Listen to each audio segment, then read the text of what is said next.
Hello. Yeah. Yup.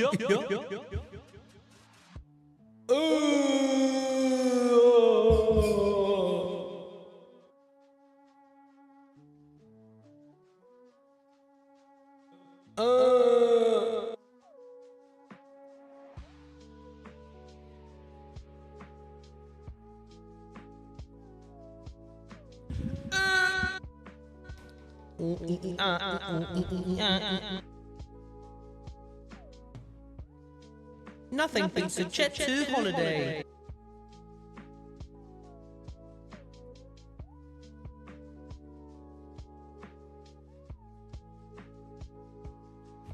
Hello. Hello. Insert sound effect. Yeet. Welcome. Welcome back. We're back. For more.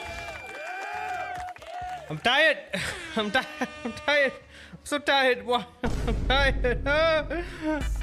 I don't want to be tired today. Why today of all days I'm tired? No. I'm tired. I don't want to be tired. Why am I so tired? I had a cup of coffee and I'm tired. Anyway, as the title says, more racism, more Totoya, more Yama. More Yama Okayama mama. Your mama. Mama. Last time we left it, we were doing pretty good. In fact, we were getting slow gains. We were improving, but I hit a hard plateau yesterday. So all week I have been optimistic. You know what? Let me just pace the damn intro properly. Shall I do that? Yeah, this is all over the place, man. Yeah. So clearly you can already tell mental state not up there, not even 85%. We're talking like 70 at best. Maybe it'll get better as the stream goes on. I have my secret weapon. I have my protein. I have a secret weapon here. We're gonna save it for later. We're gonna save it for when we need it the most. It's like my nitrous. I'm not gonna just chug it in. I'm gonna have extra neurons firing in my brain. Oh, what am I on about, man? I'm so exhausted today. Oh my god. Not up, Danny. Welcome in. Raven, welcome in. Tired? Wait until you're in your 40s. Yeah, I'm halfway there.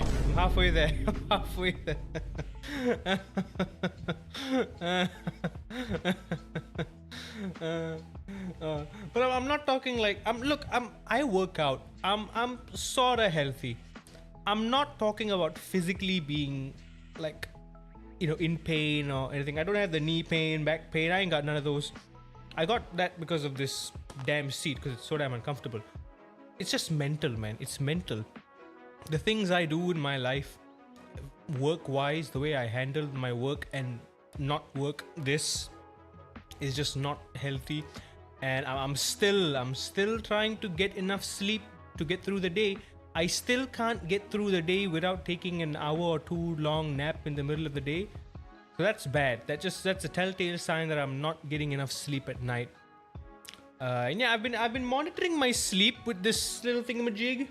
And yeah, even this thing is telling me, hey, boy, you need more sleep. It's like, you need to please sleep. Come on. It's like, it's telling me, if you keep doing this, you're gonna die before you hit 40. And I'm like, sheesh, okay, but concerning, but okay, I get it. Nothing I don't already know, but still. Can you attach another seat to your rig? Is that seat fixed? I can remove the seat, but like I mentioned a few times, this the bolting pattern is like two horizontal platforms. So it's like this. So it's like the seat is on top of two horizontal platforms. It's not like the two side mounted ones that bucket seats usually come in. So not a lot of seats can actually fit on that. I will either have to drill a hole in the rig or drill a hole in the seat if I want to fit a new one. And yeah, y'all were giving me suggestions on like getting like a second-hand car seat from the scrapyard, like a very, very cheap one. Like Azib has that. Azib has like an actual car seat that he got from a scrapyard. That's a nice comfy one. Could get one of those, or like a second-hand like bucket seat too. But even those are expensive, man. Even second-hand bucket seats on Facebook Marketplace, they go up to the thousands. Very expensive. Like a proper Bride OMP, even like a battered up like Recaro OMP Sparko racing seat. Like it's so old, it's still like in the few hundreds up to 1,000. It's quite costly. For that price, I'd rather just save like a couple grand more and get a brand new rig, like a full aluminum rig, minus the creaking, so y'all can't. Like even when I wiggle this around, you can hear the creaking noises, right? You hear the creaking noises. When I turn the FFB effects up, you really hear it. If we were playing LMU, you really hear it. Oh boy, that's the regular car seat will do, so comfy. Yeah, yours is that way too, right, Raven? Yeah. Also, yeah, as I mentioned, we will be doing nothing but Yama. We will be focusing on your mama, Okayama, today with the GR86. No racing tonight. We're gonna jump in straight after this. We're gonna do a couple sessions of time trial here at Summit Point with the GR86, of course, because I can. Sebab boleh dek. Because I just wanna. Because we're not racing, usually our ritual is we do and race or two before we jump into the thing that we want to do. But I am in no mood to do and race today because I did one race yesterday with the GR86 at Summit Point Raceway. It was a top split race against like 3K, 4K drivers.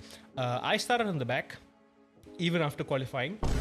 Goes to show how much I suck. I made like 10 positions on the start.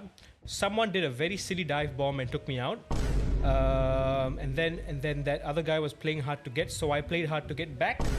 And we were fighting quite hard, and mistakes were made, murders were committed against me, not me against others, so that's fine. And then more iRacing type shenanigans, where I didn't hit a car, but it still gave me a 4 times because the game hates me. And so I got 16 incident points, and now yet again I find myself teetering on the edge of a license, hanging by a thread for dear life. So yeah, time trial. Here we are. Here we are again. Oh boy, here we are again. It is what it is. This sucks. So we're gonna whip out a couple of these just to warm myself up with the GR86, get to grips with it, and then we're gonna jump straight first into Okayama and start chipping away from what we learned last time. Now, thing is, even yesterday, all the laps I was doing, I plateaued at where I was doing that 46 flat. That 46 flat was just where I kind of topped off. My optimal was 3/10 faster into a 45.7. Now, I will get to that in a bit. Let me talk about that a bit. There is something quite upsetting. Last we left, I was in P16 overall. P16 minus 3, probably P14, right? There's 3 people who weren't part of the tournament. They were just on the leaderboard. So 16 minus 3, that's where we were. Now I'm back to P20. So yep, the sweats are in. The sweat is sweating. It is greasy. It's sweating harder than a gym during closing hour. It's sweaty. It is super sweaty. The top 10 is incredibly sweaty. The gap between P2 and P10 is only 3/10. Heck no, 2/10. 2.5 tenths. More or less, you get the idea. I'm omitting P1 because P1 is Tajayaman, and Tajayaman is just like that outlier on the bell curve that just doesn't make sense, you know. So we're gonna ignore Tajayaman, right? But P2 to P10, the gap is literally just under 3/10. So it's crazy, the margins, and goes to show how much we need to push. So today's goal, let's make it very clear. Today's goal, let's try to get to my optimal, right? Because in this entire week, all I've been doing really is I've been pushing, and I've been making gradual improvements bit by bit, which is realistic and reasonable, because that shows progress. It shows that I'm learning and I'm making subtle changes here and there. and I'm improving in small ways that is adding up to a better lap time. Because it's very, very hard, very, very rare where you just go out, learn something that you're doing wrong and try to rectify it, and instantly you gain a second. No, it's always in steps. And so from doing like 48 47s and then mid 46, I was doing 46.6, 46.5s in my first few attempts, and then I went down to 46.5, 46.2, and then now we're in 46 flat. And right now we are actually at the threshold of the 45.9s. We're at 46 flat. Everyone else ahead of us is 45.9. We're at the threshold, and my optimal is 3 more tenths quicker. There is potential for sure. So let's not get ahead of ourselves. Now that our optimal is there, theoretically, with my current knowledge and my ability, I can possibly do 45.7, which 45.7 is actually the threshold now.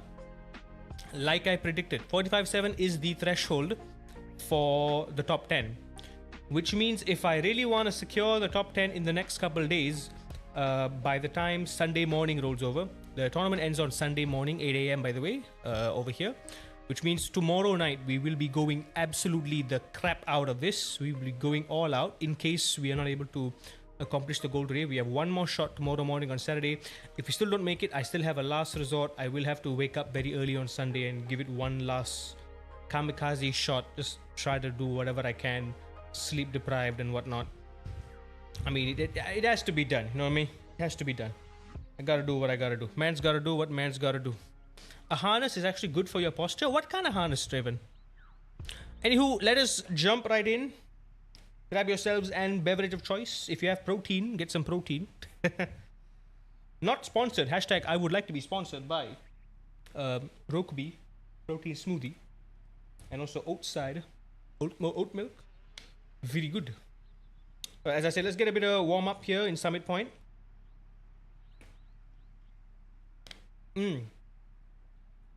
Oh yeah, that's the good stuff. Also, I have been fiddling around and we are getting 165 FPS, baby. Smooth. I have no idea what I did. I just moved some sliders around, pressed some buttons around, and we're getting 165 FPS, and I'm happy. If it works, it works. A 3-point racing harness. You know, I have seen people use it. In fact, one of the Pepegas, Mr. Ethan Lau, fastest kid in the country, he has a harness on his rig. Sometimes I think he just wears it for fun because it looks cool. But like, you know, some drivers have like the belt tensioner thing, which is very, very cool. I'd argue that is more effective in communicating certain sensations to you than having a motion rig. I am not a big fan of motion rigs. I am not a very big fan of motion rigs. Maybe wear boots too. I don't wear boots per se, but I do wear like these Puma racing shoes, which are nice.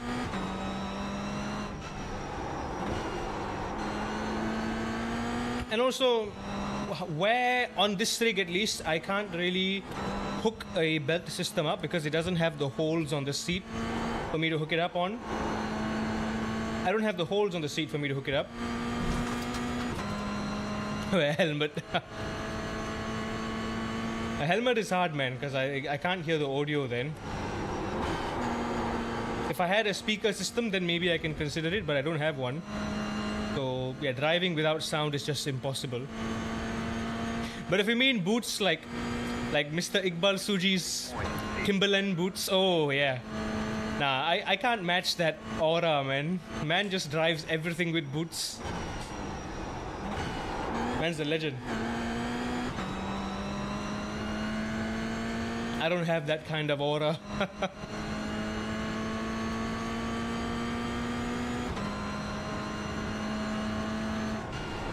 So Summit Point, a fairly simple track. But it really is not as simple as it seems because I am quite far from top split pace. I am very far from even my own 2K rank, folks even. It's a simple track, but it's hard to get right.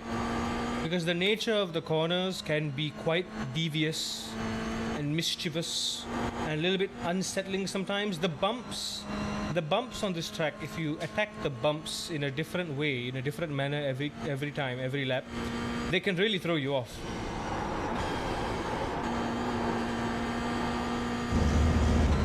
So being consistent here, I found, is very, very hard, especially in the two heavy braking zones, which is turn 1 and on the entry of turn 2 after the blind crest. If I wear a helmet, I'll defeat every sim.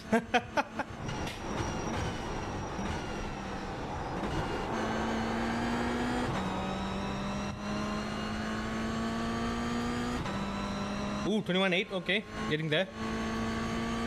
Okay, so this time trial needs us to do 7 laps. Just a lift here. There we go. Also, Danny, in case I haven't said it yet, yeah, that's the first thing I read. Thank you for the kind encouragement, bro. That's the goal, at least today. I think 45.6 is a bit of a stretch, if I'm being honest. Like, yes, we did a track guide the other day, and that was a very, very good comprehensive track guide, I'll say. I think I am very much, I can call myself a competent driver around Okayama now, because in all the times I've been trying to do better at Okayama, at the very least, on average, my lap times are down to low 46s, which is amazing. For me to be doing that, right? Like, because you know me, I'm fast, I am quick, relatively, by my own standards. But it's hard for me to maintain a decent pace lap after lap after lap. Because I panic brake, because I outbrake myself sometimes.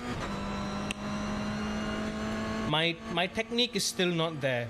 I still have a bad habit of going back to the way I drove back on a controller, and that part of me is still holding me back. My bad habits. I really need to spend more time breaking my bad habits.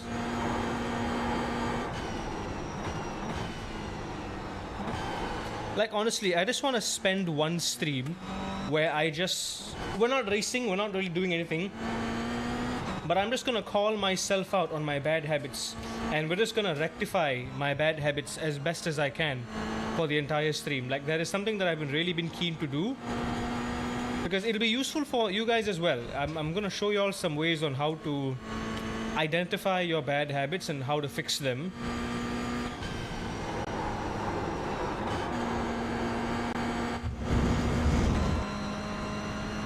I remember you grinding the MX-5s and M2 in Okayama. What good times. Oh, the good old days. Those are the days, weren't they? Back when I was still but a wee new racist driver.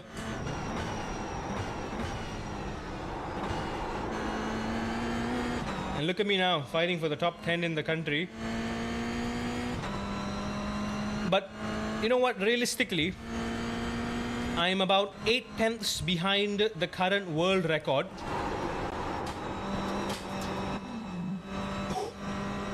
Assuming Tajaiman is the world record holder. I mean, he is so far.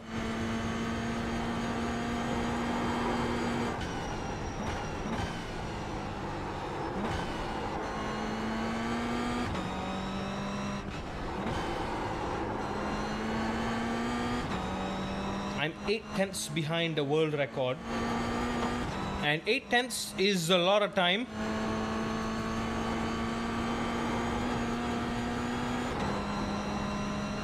But for me, knowing what I've had to go through to even get that time, it's definitely a big accomplishment for me.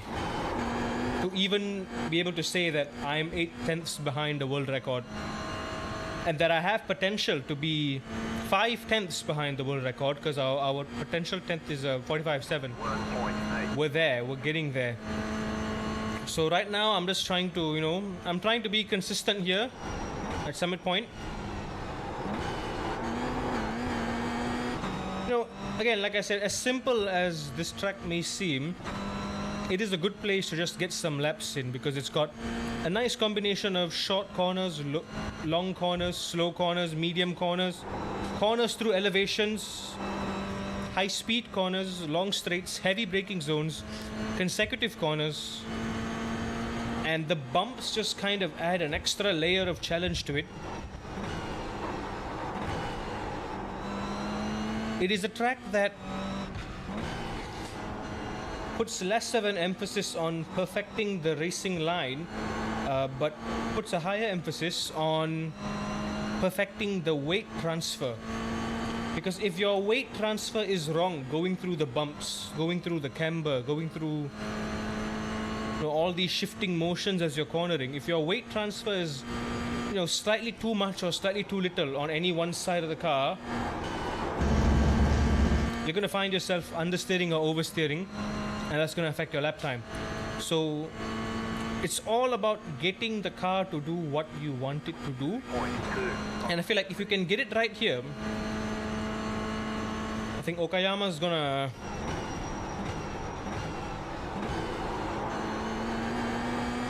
come to us pretty naturally. So turn 1, for instance, turn 1 is good practice for Okayama's turn 5, the hairpin. Turn 1 is very, very good practice for that.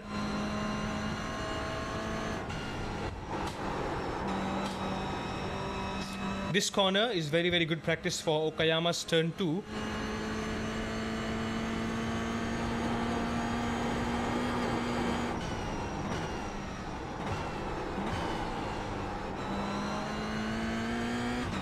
This sector 2 here is good practice for Okayama's sector 3, the back-to-back hairpins, where you're trying to carry as much speed as possible in the slowest part of the track. And Summit Point's final corner is also a good representation of Okayama's final corner. It's a lot more open than Okayama's final corner. But the idea is still there. You're braking not to slow down the car, you're braking just to slow it down enough, but you're really using the brakes to initiate the rotation so that you can get on throttle as quickly as possible. That's what you're doing. So again, it carries over. In the end, if you are aware of the technique that you need to master on a certain track, if your technique is good, you can use that same technique anywhere, on any track, doesn't matter what. And since we've been driving this car for so long now, driving this car has become second nature to me now. I may not be the best in the world, not by a long shot, but I am a lot better than I was before, I will definitely say that. I'm a lot more competent and a lot better, a lot more confident in the GR86 than I was a month or two ago. I'm a lot more confident on the brakes. I'm a lot more confident getting on throttle. I'm a lot more confident getting this car to behave in a way that I want it to. I can induce the understeer, I can induce the oversteer.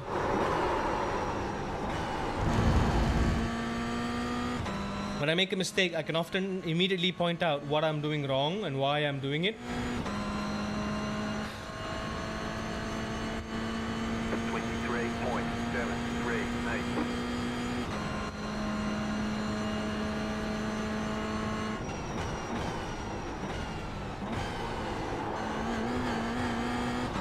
That turn 1 curb is very sketchy. I keep trying to get as close as I can to it without curbing it because I lose a lot of momentum.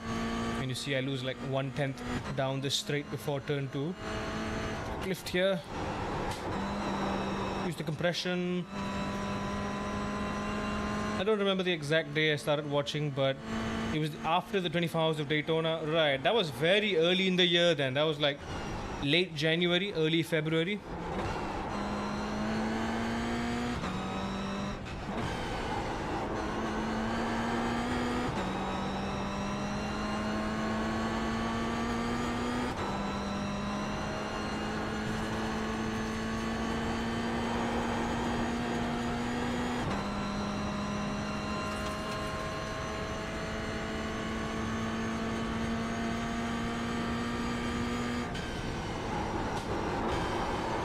Our next big race is in September, the Indianapolis 6 hour. So next up on my shopping list is Indianapolis, Portimao, the Polis, the Polis, and one more. There's one more. Oh yeah, the one more is a wild card. I don't know what to get for that final wild card track. It's a bit weird. All right. Do we want to try another session on this, or do we want to do something else? Where's production car challenge? Can we do production car? Oh wait. Oh no, that is sad. We can't do the production challenge of the car. Where is it? Production endurance. Oh wait, look at that. Oh, okay, there we go. Production car challenge is at the Mao. It's at Mao.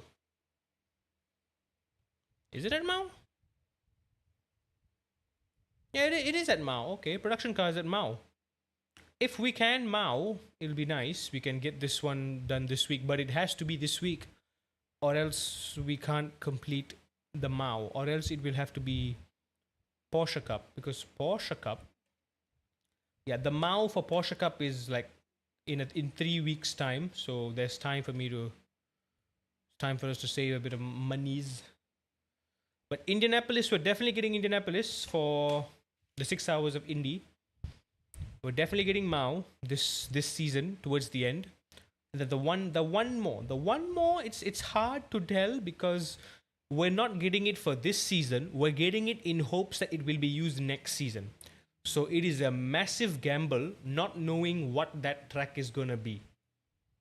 A safe bet is to just look at the trend and just go for a track that has been used in recent time. Something like the European tracks. I'm guessing Monza, Interlagos, Imola. Yeah, those are the big three. Monza, Interlagos, Imola. Those are like the classic famous tracks that are used pretty often. Fuji Speedway, maybe. Who knows? It's a tempting track. Like, these are tracks that I'm familiar with, so it wouldn't be too hard to get to grips with it, I say. I do hope Daytona comes to LMU. Doubt it. Really doubt it, because Daytona is an IMSA track, and it may or may not even be a thing for IMSA to be part of the LMU. Right now, they're focusing on the ELMS and the ALMS, ELMS and the ALMS. Well, technically ELMS, but now that they've gone down the ELMS rabbit hole, there's a very good chance. There's a better than average chance ALMS will be the future consideration. And there's a very good chance, there's a better than average chance, Sepang in LMU. We're coping hard, baby. I am coping so hard. Give it 3 years. Give LMU 3 years. Sepang in LMU, baby. Come on. Oh, I swear to God, that'll be the day. But then again, in 3 years' time, I hope I can grind enough LMU to be like, one of like the better drivers in the game. Like gold rank, maybe, or silver 3, gold, platinum safety rating. Ooh, can you imagine? Yeah, once we're there, and everyone's gonna like start getting into LMU in 3 years, and they're gonna be like local leagues and tournaments. ERGP is gonna be on LMU, and I'm gonna like smoke everyone. It'll be fun. MX5, GR86 and Summit at Olton. Yeah, it's a good combo. MX5 at Olton is properly fun. I did a time trial the other day. Very, very fun. Very, very terrifying, but very fun. Can we do a time? Also, okay, there was a story I want to tell about the Optima. I was able to find a better way to drive this car, actually. And I am currently like less than a second away from top split time with this car at Mugello, which is a new track that I just learned, which is awesome. But Mugello is a funky track. You either use all the track and you go fast as frick, or you don't use all the track and you just suck. It's one of those kinds of tracks. You either get it or you don't, because the curbs are flat, and there are sausage curbs, and you have to cut the sausage curbs. You have to eat the sausages, whether you like sausages or not. Even if you're a hamburger person, you need to eat the sausages. So it's particularly hard for hot dog haters, Mugello, but for everyone else who likes a good old dog, who likes their dog's hut, it is a pretty nice, fun track, a very flowy track. It does not serve the front engine, front wheel drive cars very well. It is just disastrous. Uh, but Mugello, once you get it right, once it clicks, it's got a beautiful flow to it, and it's a real shame. I honestly wish we didn't get Mugello. It was because I haven't even done a single race there. I have not done a single race there. It feels like a waste because I got it just for TGR. I spent a month practicing at Mugello, and last minute you changed it to Okayama, and now I wouldn't say I'm struggling at Okayama, but it would have been nice to spend that extra bit of time at Okayama. Maybe now we would have been in the top 10. Who knows? Who knows? One thing I do know for sure is that I don't have time, and I did not have the time before. But right now, where we are, this is a product of all the time we've spent in the past. It is all coming together. And you know what? While we load into this second and perhaps final, what is happening to my computer? What is going on? Oh.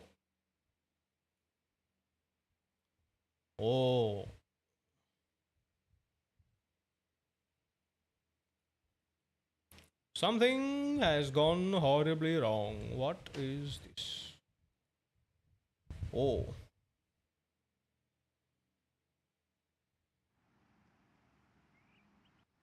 Okay, that was messed up. Anyway.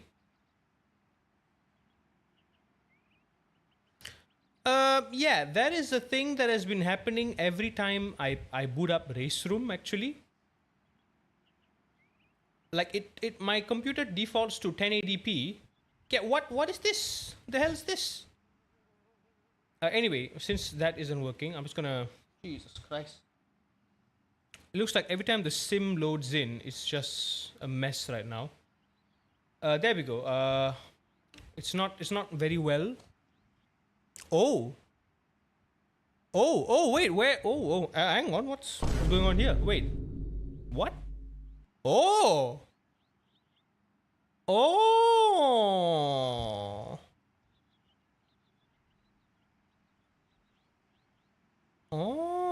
okay, that's not good, is it not?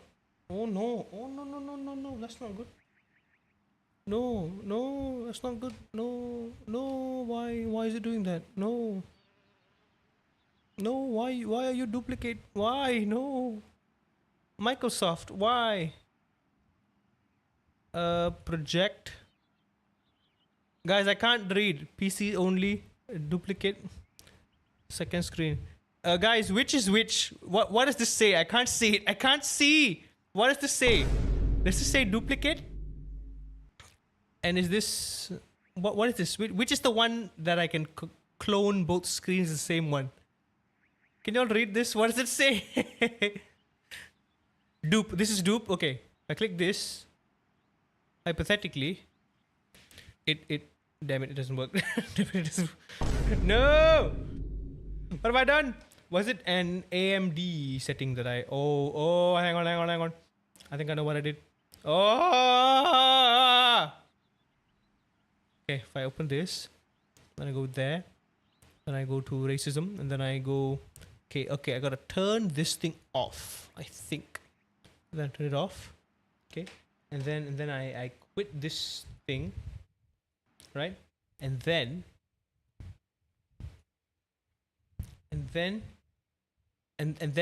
I wait, and then it works. Okay, beautiful. Okay, there we go. Now you'll see. Okay. Anyway, before we do that, my bad. That's what you get for fiddling around. Anyway, as you can see, it's just a back and forth game at this point. We improve, but so is everyone else. I'm back down to P20 right now. Like I said, dude, no matter how hard I try, it's like for the past 4 years, I'm just 20th man. 4 years ago, I was 19th in the country. 3 years ago, I was 18th. last year I was in the top 30 because I fumbled it. But if fumbled it for last year I fumbled it big time. I messed up in the top 30. Year before, someone fumbled it for me, which was it doesn't count. But I've just been in the top 20 for 4 years, and it feels like I'm not getting any better, even though I know I am. But new people are coming in, and they are coming in with less time and experience, and they are somehow just whooping me in the ass. They are just sticking it right up my ass, right up there, deep, and it stings because it hurts. Because how dare they come in with nothing and they are still better than me? You know what I mean? I'm not. Please don't take it as an attack. I'm just venting my frustration because I've put in so much time and effort in this, man. Like, yes, a lot of the time, a lot of these people, especially it's like the kids, the kids these days, I mad respect to them. They have just immense raw talent. And a lot of the newcomers, like, heck, even Nabil Aslan, right? They made it big because in their first ever sim racing tournament back during the COVID days, they did very well. I think they won the tournament straight up. They got the attention of Axel and Alex Young. And then they just got guidance. And next thing you know, boom, bada boom. And they are actual racing drivers now. So yes, natural talent is definitely abundant in Malaysia. And natural talent is not something that I have. I never had natural talent. Everything that I have right now is not natural. I've developed it from a very long time. And in fact, most of the things that I have developed is wrong because I come from a controller. I don't come from a place of understanding cars. I come from a place of understanding a video game, something fake, something arbitrary. So truthfully speaking, I do not understand cars. As much as I want to say I do, I don't. It sucks. It sucks having put so much of my life into this, and I'm still getting whooped left, right, and center. And I'm still comparing myself against half of these people. I've been fighting these guys for the past 5 years, man. Taj, Danny, and like I said, half of these guys, I know them. I've met them in person. I've raced against them. Wonderful guys. I've been racing against them for the past 5-6 years, and I'm still not getting anywhere near their level. And new people are coming in, and they are surpassing me. They are getting close to their level, and it feels like I'm just not making any progress, no matter how hard I'm trying. Mav, welcome in, Mav.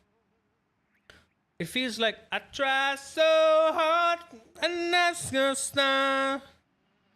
In the end, it doesn't even matter.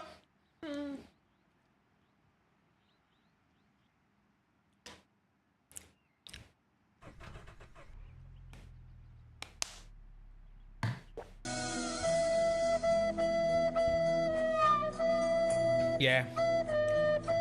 Big suck. I'ma be like a baby on a titty and do a big suck.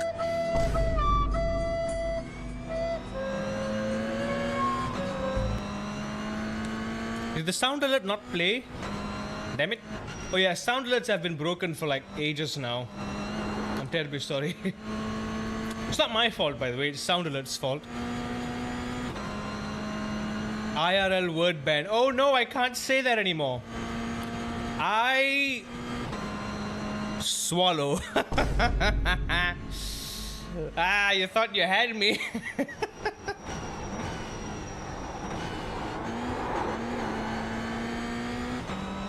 I inhale with great force.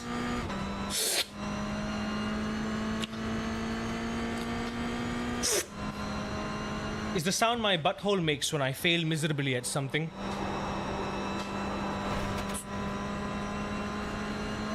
Damn it. No. No. Oh no, Draven has... He realized he has free will. Oh no. He's putting his free will to good use. What have I done? What have I done? You know what? That's a neat way to get me from stop talking smack about myself. Hey, you know what? I see what you're doing. I see. Nice little reverse psychology. Using your magic tricks against me. I mean, using my own magic tricks against me, huh? Pretty clever. I have 120k points to keep going.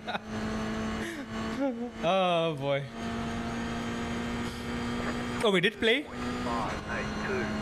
Yikes. I am scared.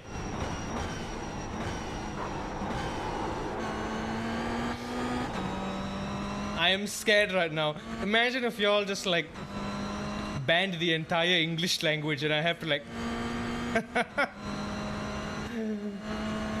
I mean, if y'all do, remember that I can speak 3.5 languages, so I'm fine. I'm perfectly fine. Y'all want to ban the entire English dictionary? No problem. Nanti aku mula cakap bahasa Melayu hang, mampus pula. Ambil kau.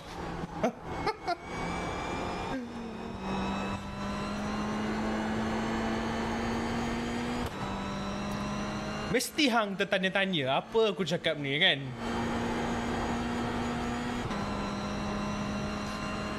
Padan muka. Kononnya member dah nak give up, nak putus asa. Tapi itulah hidup kan. Kita cuba sedaya upaya pun susah juga nak majukan diri ni. Akan ada lagi. Kalau metafor dalam bahasa Inggeris tu orang akan kata selalu akan ada ikan lagi besar. Selalu akan ada orang yang lebih baik daripada kamu. Tapi yang penting, kalau sayang, kalau suka benda tu, kita teruskan cuba sedaya upaya je lah. Kita tak boleh putus asa.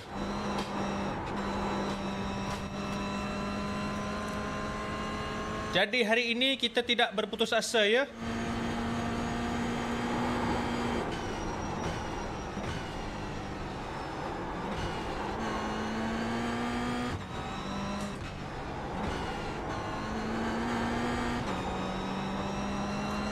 Hari ini pun saya plan nak buat stream 4 jam. Kita pun ada 2 hari je lagi untuk TGR. Kena cuba sedaya upaya nak masuk top 10 ni.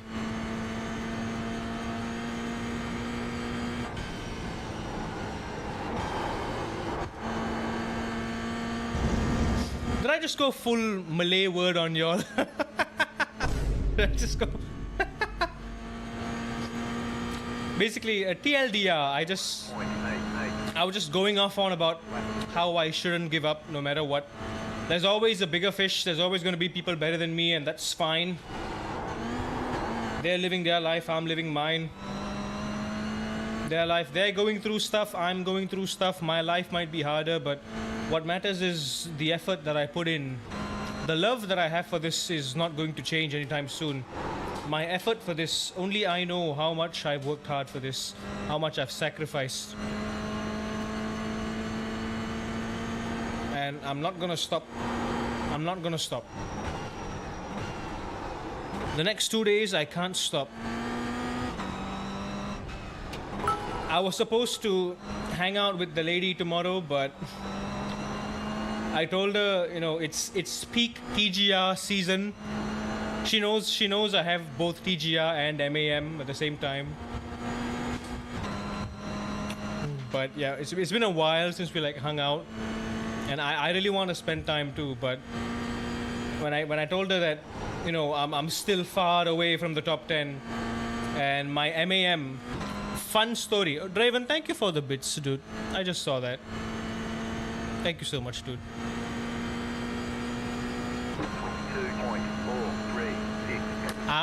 But no, it is in the output setting.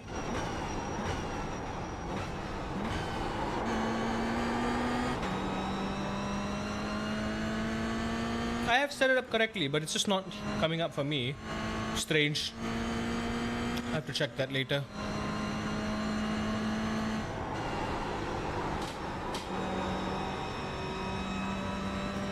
Every word that's not English.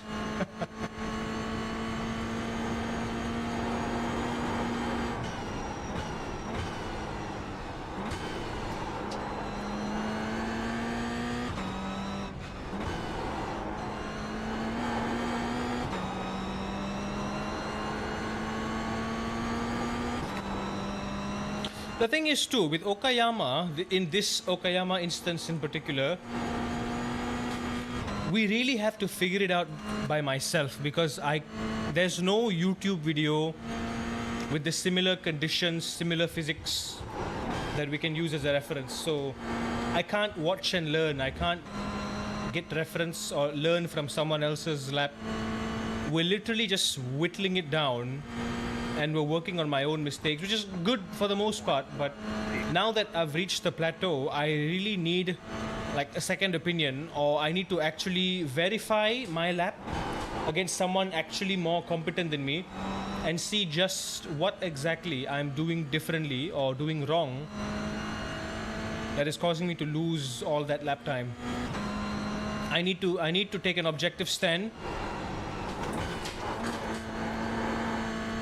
That was bad. Look at the scrub. Oh yeah, anyway, as I was saying, my train of thought yet again running amok.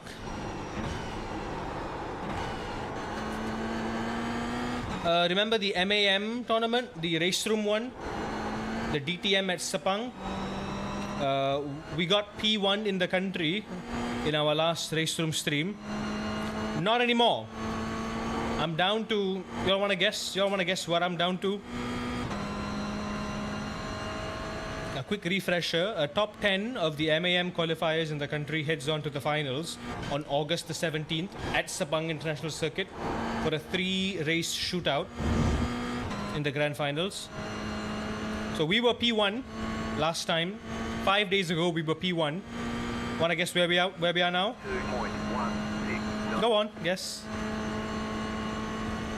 One more lap.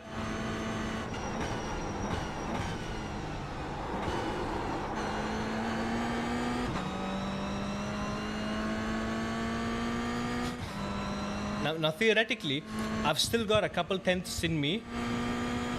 I could have done a 2 flat. My time was a 2:02. 2 minute 2 second point 2. So 2.2.2. I could theoretically do a 2.2 flat.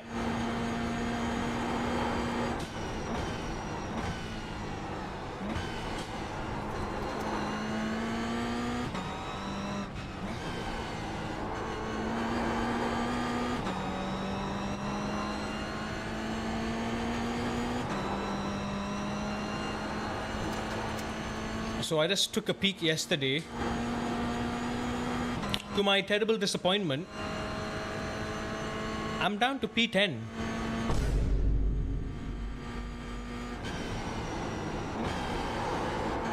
Not kidding. I legit went from P1 to P10 in just 4 days. And there's still 2 days to go. There's still the entire weekend. 22.285. So now we have a dilemma, and the only solution is, now here's the thing, TGR ends on Sunday 8 a.m, which means today and tomorrow we will be focusing all out on TGR, and TGR arguably has a bigger gap, more competition, stakes are higher, the competition is bigger, the rewards are better, all that. But MAM is legit. It is from the Malaysian Motorsport Association. Like, it is, I had to pay for an esports license just to participate in that, which means I paid money to participate in that tournament, which is stupid, but I did. So yeah, it would be a shame to let that money go to waste if I don't get in the top 10. So that's at stake as well. And also, even if I get in the top 10 and I mess up, still I get in the top 10. It's still an achievement, I guess. I get something valid out of it at least. Having participated in an MAM event and all. Hey! Nah, dog. Again, man. Dude, you're about to make me cry, dude. That's so much, man. You Thank you, Nadab. Thank you, really.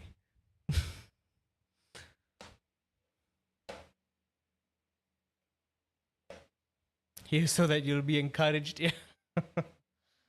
Don't you worry, my friend. Encouraged I am. Encouraged we are. You know, I'm tired. I don't know why. I'm still so exhausted today. Brain is running at like 70% today. Yeah, we got a bit of a warm up with the GR86, but yeah, we are running the next. We're going to be running the next 3 hours at Okayama to just see what I can do. Also, wait, why is it wait, no, wait, unavailable? Wait, no, why? No. Oh, I have to withdraw. Cue panic. Insert panic face here. Guys, I really want to do, hang on. I really want to do like stickers, emotes. I have actually a few more emote slots on Twitch, and I just want to make some funny reactions, you know, like just make some funny reactions and just like emotify that and put it as stickers. It arguably it's a lot more fun than just having like generic ass looking emotes. To be fair, I made all the emotes that we are here, that you use here on the channel myself. But arguably, there are only 3 emotes that I think are interesting, which is the yeet, this one, and also the calm guy, which is just yeah. I made them myself. I do want to add a few more and just have some like funny reactions. I think that'd be cool. Nothing beats money to be encouraged. Thank you for the money, Arthur. Much appreciated. And the wait, what's that line from Red Dead? In the quarter, never forget the quarter. Never forget the quarter. All right, we got 0.05 safety rating from those 2 time trials. All right, I will take that. It is time to jump into the belly of the beast, the mouth of the Sarlacc, the butt of Uranus, into the hole, into the dark stormy hole. So yeah, as you can see, overall results. Can you not see this? Is it too small? There we go. Tajanius Imonius is over here in 45.2. Man went a 10th quicker, in fact. Previously from a 45.3, he's now 45.2. Now this is interesting. It says Alex Yong, but it's not Alex Yong. It is actually Mr. Chong Kai Chang. Something was wrong with his account, so he couldn't set a time on his own account. But this is very impressive from him, honestly. 45.4, which puts him in P2. Adam Hang is a Singaporean, he doesn't count. Nabil Azlan. So the 3 of them, these 3 here, fastest child in the country. Azlan 1, Azlan 2. Yeah, Azlan 2. Fun fact about Azlan 2, Nakib Azlan actually drives GR86 in real life, wins races with the GR86 in real life. I believe every race that I've seen him with the GR86 so far, he's won every single one. Not just in Malaysia, but also in Japan.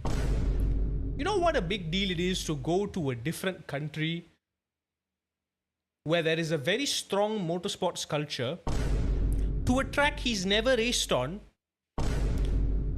debuting there for the first time and winning the race, and his fastest lap was 2 seconds faster than everyone else. So yeah, basically that's who we're up against. Yeah. How cooked on a scale of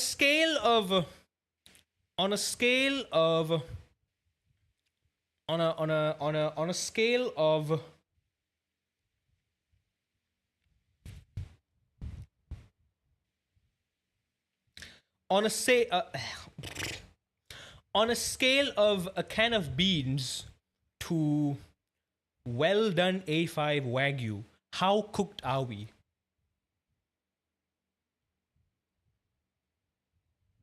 Yeah? On a scale of canned beans to well done A5 Wagyu, you want to know how cooked I am?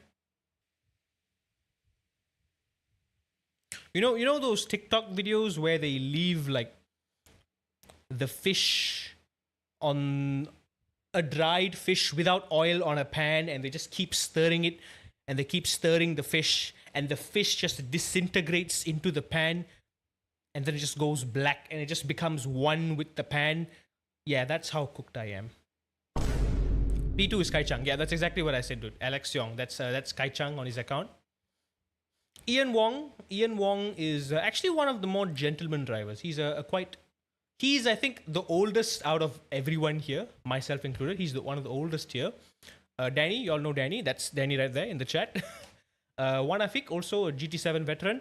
No idea who this is, but a quick peek on his account reveals that this is someone that we should be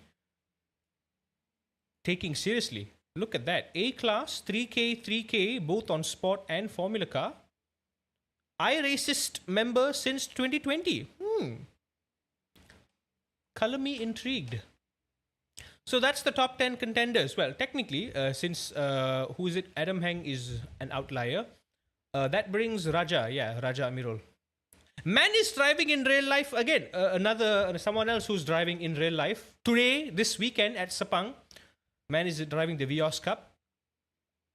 So, out of everyone here, 1, 2, 3, 4, 5. There are at least... So, okay, here's the thing. In the top 10, half of it are IRL / full-time racing drivers / sim racers. So yeah, I take back the fish disintegrated into the pan on the scale of beans to well done Wagyu. We're a stove that has caught on fire. That's how cooked we are.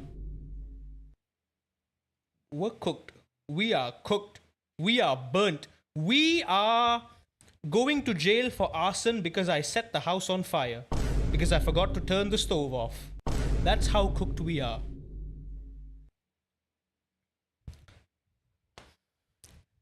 I mean, what are the odds, man? What are the odds? What are the odds? And here's the thing.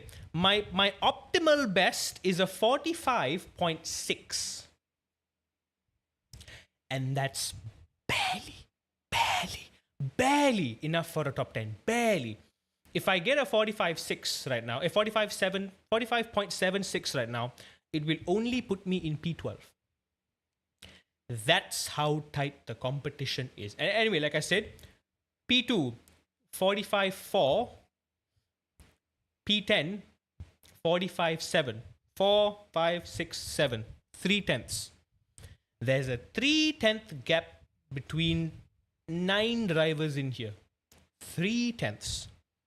Every 100th counts, every 1,000th counts. This is how close it is getting. Also, crazy respect to Wanafik for grinding 503 laps. Holy guacamole. Can someone do the math on that? With an average of 146 per lap, can someone multiply that by 503 and just tell me how much time this man has spent grinding this? Bloody hell. 503.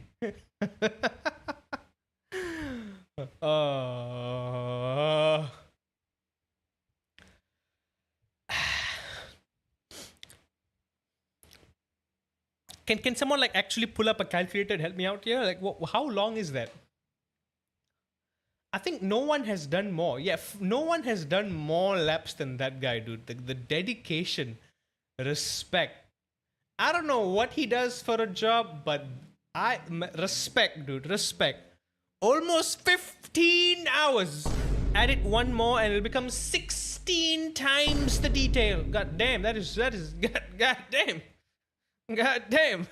God. 15 hours, jeez. Damn.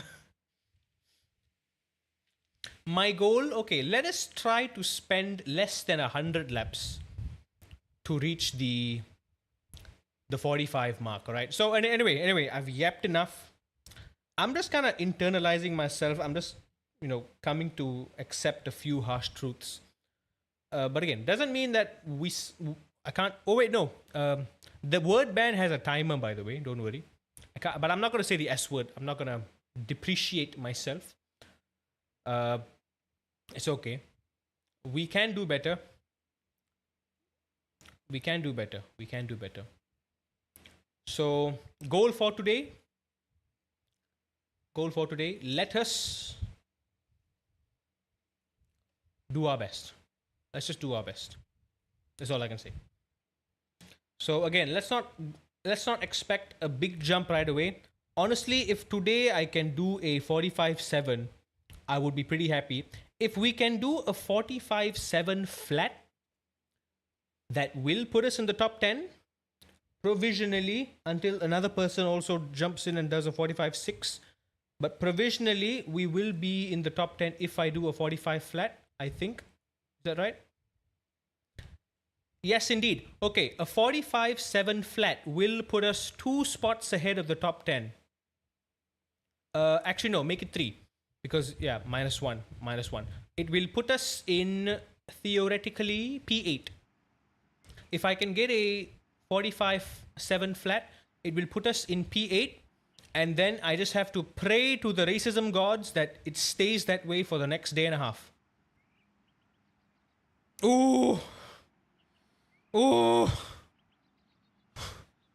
Ooh.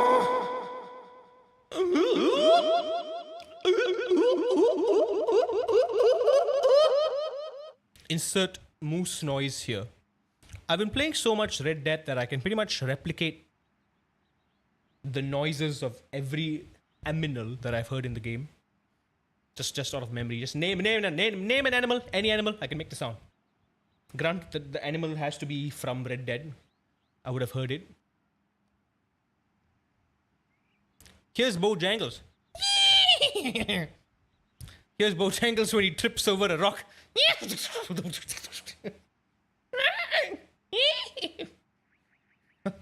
Bojangles. Oh, I miss Bojangles.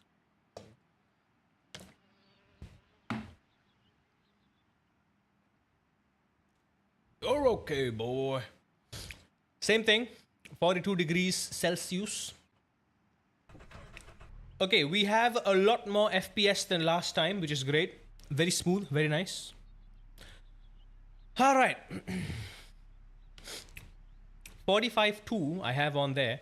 So I am 8/10ths behind the dude. 8/10ths. 8/10ths. But I am going to start using Tajaiman's lap as a reference. What I know so far, I am 1/10th down in turn 1, turn 2. About 2/10ths. 1/10th down on the hairpin. 1/10th down on the other end of the end of the straight. 1/10th down on the double left. 1/10th down on the 1/10th down on the first hairpin. 1/10th on the second hairpin. 1/10th down on the final 2 corners. So that brings us up to 8/10ths right there. But the fact that I'm losing 1/10th on every major corner is just shocking. So even though it seems like I'm driving on the limit, if you all were here to watch the track guide that we did a couple days ago, that was a very good lap. That was a good lap. Not by no means that was a terrible lap. That was a fantastic lap even. Yes, we did take note of a few improvements that we could do. I think I started going downhill when I tried to make. Then again, here's something that I shouldn't be doing too drastically. I tried to make too many changes at the same time, and when I noticed that the things didn't work, I just get frustrated and I just quit. So let's just focus on small incremental improvements and see we can slowly build from there. Right? Make sure to turn on the reference car. That will help a lot. Ooh, ghost car, you mean? Is that what you mean? How do I turn on the spooky machine? Do I have to turn it on in the options? I think I do, right? Option. Display reference car. There we go. Lap data. Toggle display reference car. Control C. Gotcha. Control C. Okay. Shift tab, yada yada yada, bibbidi bobbidi boo. Skedaddle skedoodle. I like to eat noodles. There we go. You talk to it sexy? Who do I talk to it sexy? Who? I talk to everybody sexy, baby. I talk with love. Let's get a chug of the secret juice before we start.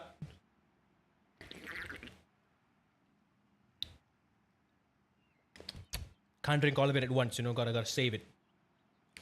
Click the reference car box on track. There's a reference car box on track. Where? Am I not seeing it? Is it on one of the HUD menu? Or was it in the options? I think we already did, right? Once I cross the line, it should come in there. Should get you the Corvette GT3 on the racism so we can start using it for endurance. Also, just posted your F1 collection in Discord. What F1 collection? F1 25? Have you been doing something? On the left. Bro, it's on the options screen. I already enabled it on the options screen. Oh, okay. I see it. I'm blind. I see it. My bad. I see it now. Don't worry. We're fine. There we go. Alright. FPS is FPSing. The flag is green, just like your mama. Hold tires, abandon the slap. Ooh. Now that is a ghost car. Can I see the ghost car's inputs? Like, if he hits the brakes, will I see the lights go up? Or did he just not brake into turn 2? Let's see. Oh no, okay, that's gonna complicate things. Oh, now hang on. Look at that line. Okay, that is a weird line. That is a very weird line. He went wide. That was very wide out of the hairpin. And then he cuts back into that late apex on the DRS board. Oh, that is a very late turn in. Very late apex. Okay, hang on. Swings back there. Uses all the track. Oh my god, he turns in so late. All the track there. He turns in right here. He late apexes here, goes all the way there, uses all the track. Okay, hang on. Don't leave me! Hang on, I want to observe. He turns at the Marshall hut. He doesn't apex yet. I can't see! Oh, he goes all the way here. Oh, he goes for a late apex. Hang on. He turns right here. On top of the crest, okay. And then he turns right at the grass. All the track.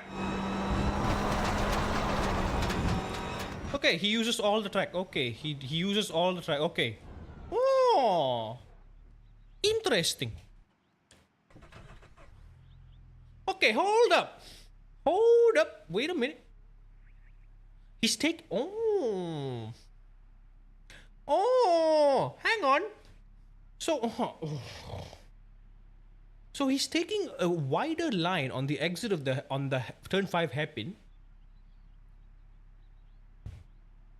But then he cuts back to take the shortest path going up the hill. So he carries a bit more speed. But he brakes late at the same time. And then turn 1, we're just a tenth slower. I don't even know why. Like I'm braking as smoothly and as cleanly as I can, and I'm still a tenth slower. It makes no sense. And then turn 2, you can't see brake lights, unfortunately. Very sad. Danny, do you brake for turn 2? Do you brake? In your professional opinion, which is faster? Just lifting and chucking it into turn 2, or like 1% brake to rotate and then spam? You lift? Thing is, yeah, like lifting works for lower temperatures because you have the grip. But in high temps like this, you get, me at least, I get understeer, dude. You know what? Let's open mind. Let's attempt. Attemption. And then hang on. No. And then he late apexes, like hard. He hard late apexes the hairpin at the end of the straight, turn 6. And he hard apexes the double hairpin at sector 3. He late apexes. So he like, me, I'm taking geometric lines. I go out, in, out. and then out, in, out. He's really going all the way wide, using all the track, turning in very late, really late apexing it. So I'm guessing because of the late apex approach, he's able to get on the throttle early, accelerate early, keep that rotation going. Huh. Okay. So, okay. Hold on now. So, possibly, very, very possibly, it just could be a line issue. I think it's less of an input issue and it's more of a line issue. So, again, I think corners that I need to focus on right now,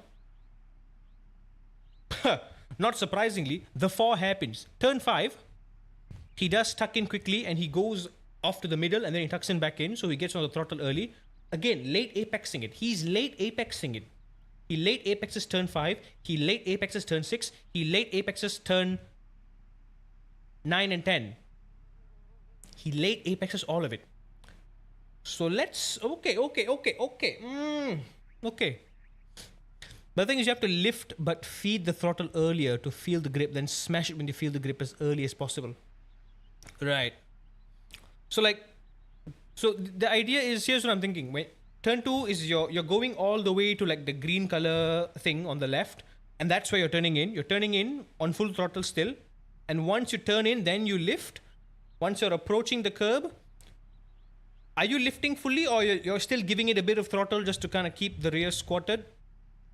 And then do you get on throttle before you hit the apex or as soon as you hit the apex?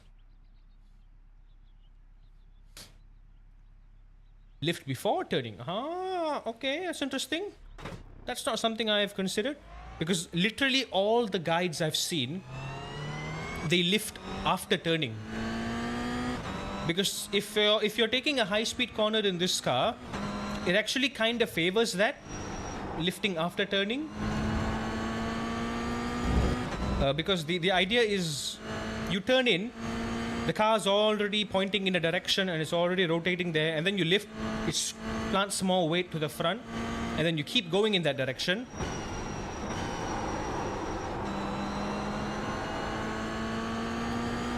He doesn't go completely wide.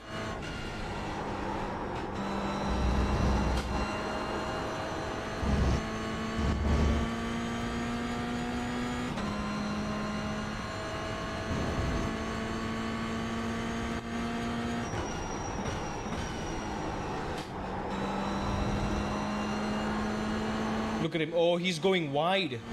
He's going very wide, and then he cuts back in.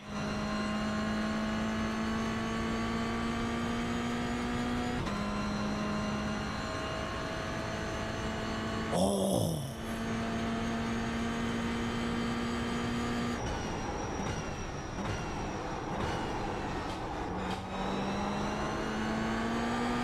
He really goes all the way here. And then I'm understeering here, and then he just he turns in here. Then I guess you lift here, and then you get on there, and then he just... Okay. So he's carrying a lot of speed on the double left. Then you just wing it, I guess, through here.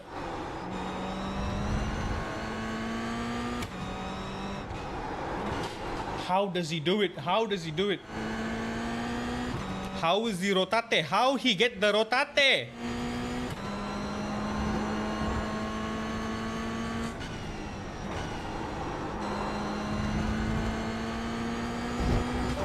Whoa!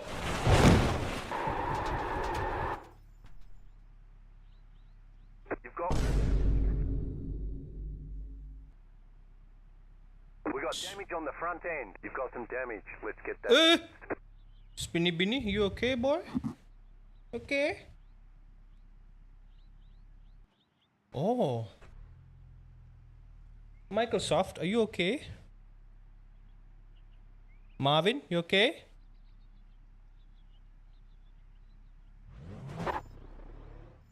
Oh, that's bad. My force feedbacking. Uh-oh. Uh-oh. Uh-oh. Uh-oh. Oh no. Oh no. Oh no, what have I done? Oh no. No. No, what have I done? Simagic, hello? Is everything okay? We try turning it off and on again. So what the hell was that? I think I actually have to turn my wheel off and on again. What on earth? That has never happened before. That was strange. Okay, lift before turning. Okay, you know what? I tried it on that cold tire lap. It worked? Huh. Full lift. Feed the throttle when you're at the apex. So a gradual increase then. Is that it? I gained a bit there. Yeah, the late apex. Late apex. I'm so stupid. It's been staring at me in my face the entire time. Hello? Magic. I just hope it works. Oh no, yeah, no, okay. Oh no, something's gone horribly wrong here. My magic wheel is not working anymore. Oh no. The software ain't soft. It's hard. Oh no, what's happened? What has happened? The software's not booting up now. Oh. Wheelbase device. Simagic Alpha Evo. Okay, do I need to turn it on back on now again? Is that it? Oh dear, what has happened? Why is the Simagic software not booting up? Ah, there we go. Go back.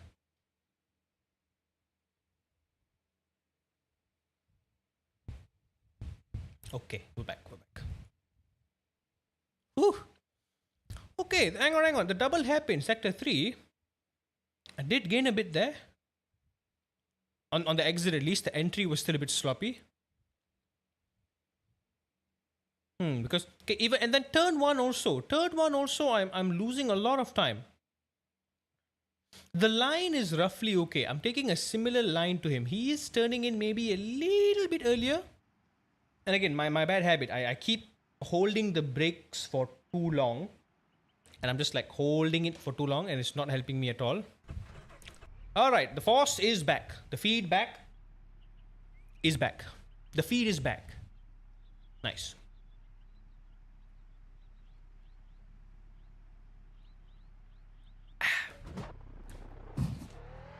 Okay, let's just get that cold tire lap out of the way. Let's observe what Taj is doing differently. Let's see if we can take notes.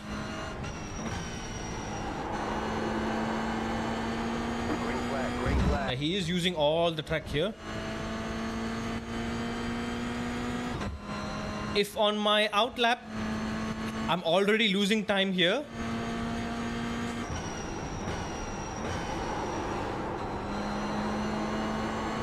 I'm just gonna quit and restart. Look at that.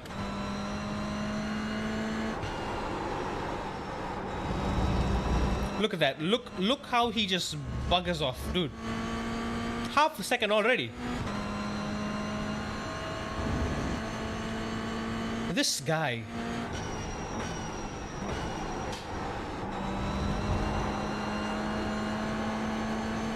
And another thing here, I'm uncertain of where his throttle point is. Where is he getting on the gas, you know? Is it that middle apex right before, you know, he goes wide, he apexes, he touches the curb in the middle and then he goes wide. Is it that exact point?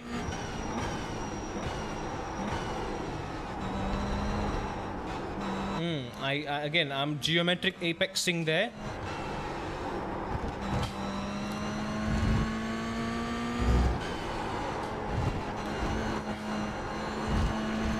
Danny, for these two left-handers, these double left-handers, turn 7, turn 8, do you lift also or do you brake there? Pirelli, okay. Late apex, there we go. Turn in at the Marshall hut. Cut the track, cut the curb. Hot lap start, there we go, push it. Whoa, whoa, whoa, whoa, whoa, whoa, whoa, whoa, whoa! My wheel. Wheel damage. I've got IRL wheel damage. What the hell was that? You've got damage on the left side. Is there something wrong with Okayama in particular? Every time I go to the final corner, it just... Hey! Spinny, you okay? What's wrong with you, boy? You're okay? You're fine? What's wrong? What's the matter? On the outlap, it's fine. On the outlap, I'm heading to the final corner. It's fine. Nothing wrong.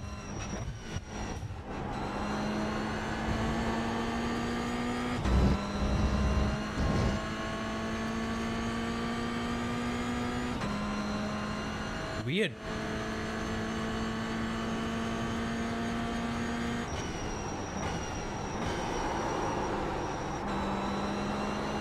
Weird. Very weird.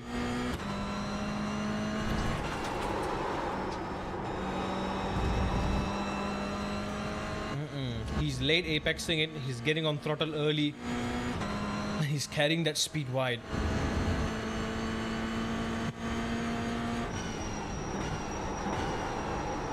There we go, right there. See, he apexes it right there and then he goes off wide.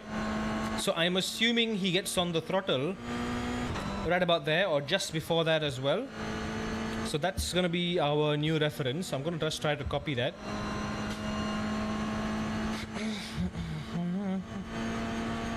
For this double left-hander after this.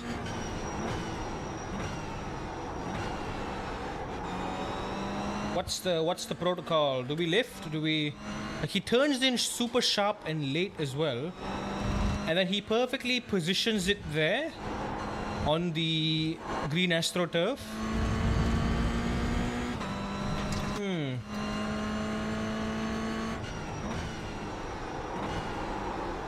Oh, big understeer. He goes all the way here. It's a very late turn in. Carries it nice and wide. Don't bug out on me now. Come on.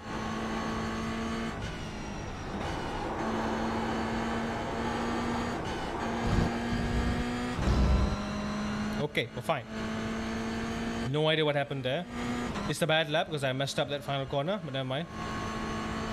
47.938. Look at that. Look, he just gets ahead.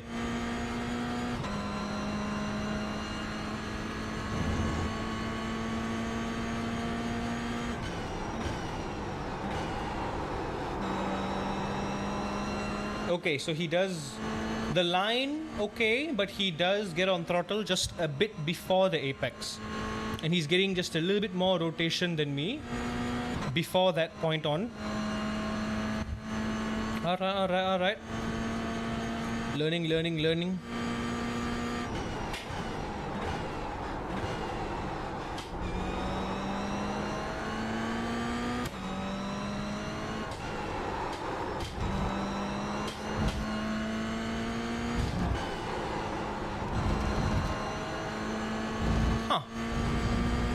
He doesn't, in fact, go over the curb on turn 7. And he doesn't go over the curb for turn 8. He apexes it here, right at the Pirelli board, okay.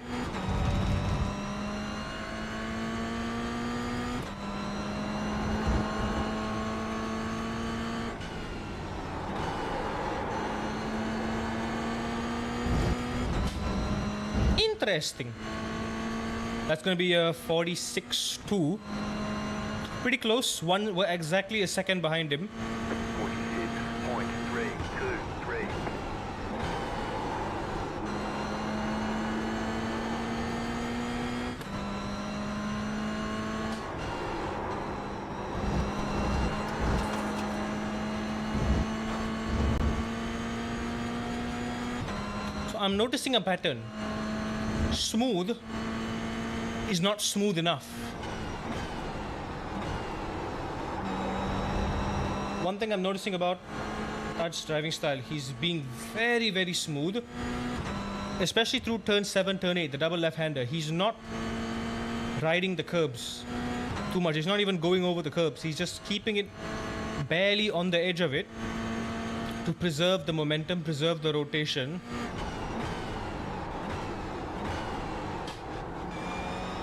He is braking late.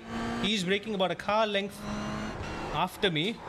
There we go. He's not even riding that curb. He's going all the way there. He's not even going all the way there. He's getting to the edge of it, but not quite enough. Okay, okay. Then there's so much time to be found here, dude. Just look at how much time we're losing here. So much time to be found here. We're exactly a second behind him. Ideally, we're half a second behind him if I can perform my optimal lap, but that's a bit of a stretch. At this point, if I can be like within 4 tenths behind Taj, that's happy. I'm happy, dude. That will put me at a 45.6, which is so far top 10. 0.758. Understand, I'm holding the brakes for too long.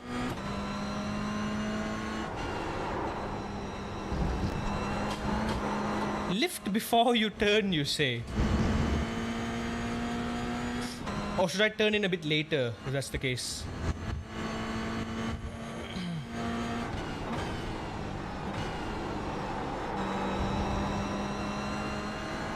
So, here's the thing.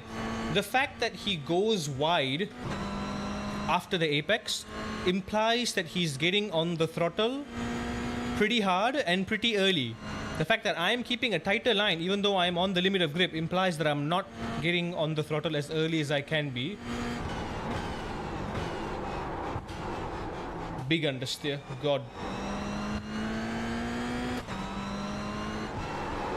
He doesn't curb it.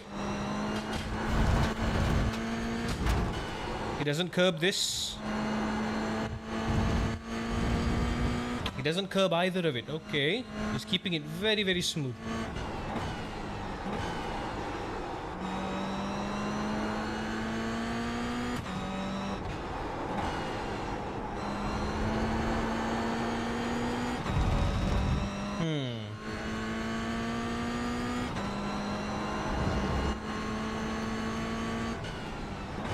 Let's go for one more lap.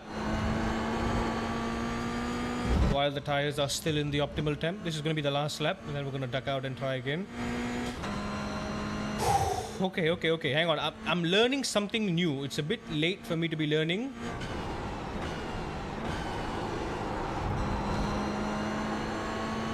Yeah, immediately a tenth slower.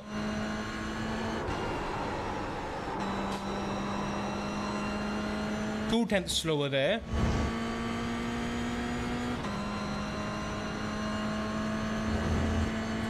Like at most I need to be 4 tenths behind him. Yeah, the fact that he's going all the way there, it just tells me that he's on the throttle sooner. He's on the throttle very, very early, but he's apexing right there. But he is braking at the 50 meter board, like you said, Danny. He is braking at the 50 meter board. Because I can't see the brake lights, but I can see the car pitching forward, so he's braking later as well. He doesn't curb it. I don't know if he's braking there or if he's just lifting. Yep. I can't tell, dude. I can't tell. That double left-hander is catching me off guard a lot.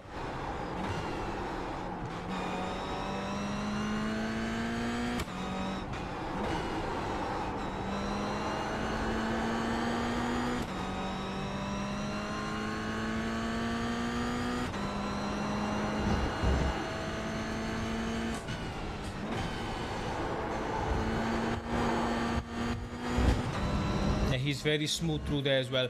He's not curbing. He's not curbing anything. He's being very, very gentle with it. 0.363.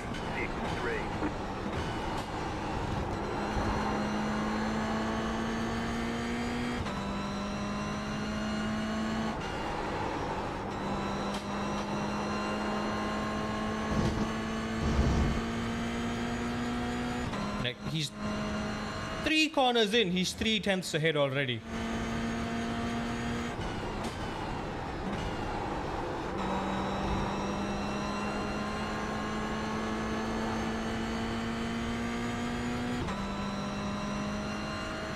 And by the hairpin, I'm half a second behind. This is already too far. Like I said, we need to be 4/10 behind this to kind of safely be in the top 10, or else we are doomed. Right now, I'm losing more than that in just the first 3 corners. He doesn't curb it.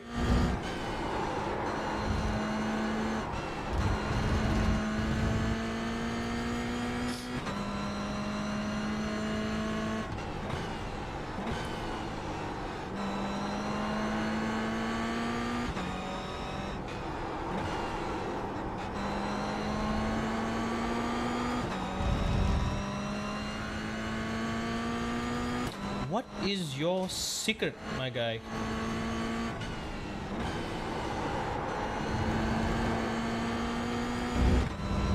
He is so smooth with it. He is so smooth with it.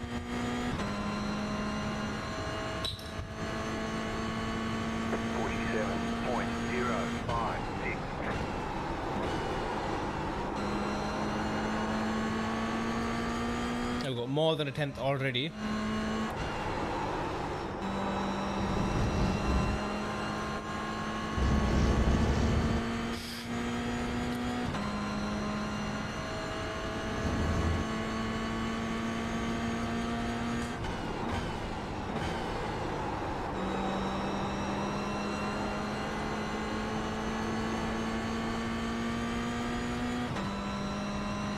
There we go. I followed his line, but the speed was again 1/10, 1 or 2/10 even. So I feel like I'm on the limit, but I'm really not. He's trail braking a lot better than me through there. Don't curb it.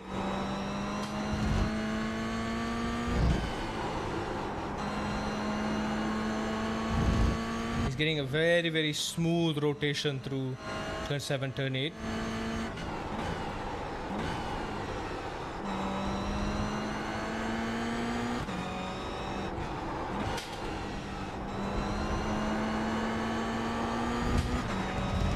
Bit too soon.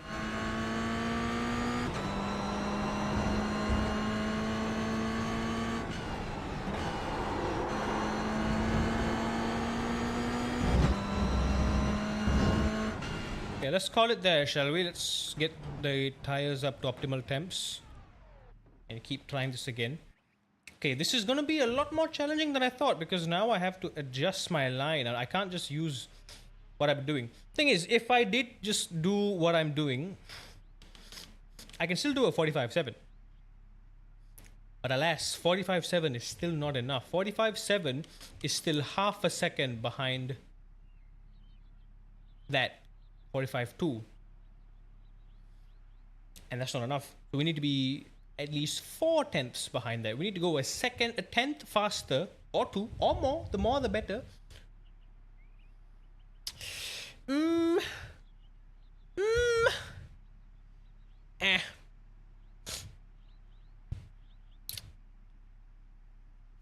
Also, yeah, Draven, sorry, I completely forgot to respond to that. The F1 collection, your die-cast collection. Ooh, like Hot Wheels, or is it like some other die-cast collection? You have the Ferrari 409p on the way. Nice. Are they like Hot Wheels size scale models, or are they like the bigger ones? I love a good car as much as the next person. The only die-cast model I have is a Ford GT, like the new 2017 Ford GT. That's all I have. Nothing else. That's all I have.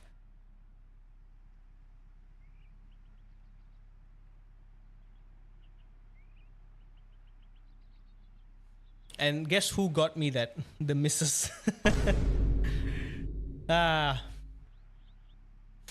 She knows I'm not a materialistic person.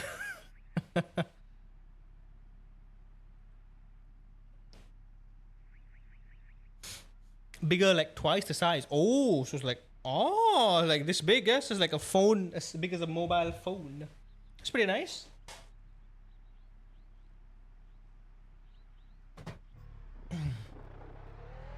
Let's go.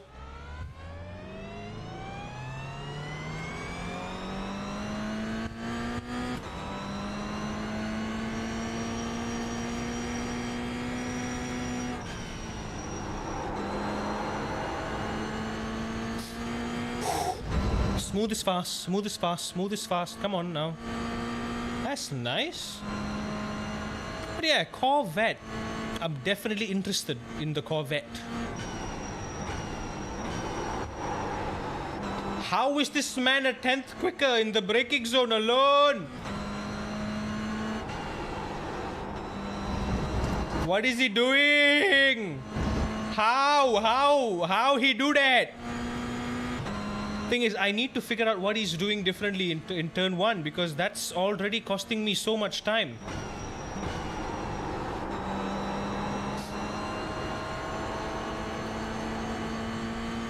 If I don't improve the first sector, I am screwed. Because again, I'm half a second behind just coming up to here. And then another half a second on the rest of the lap, so it's just... I need to cut that half a second somewhere.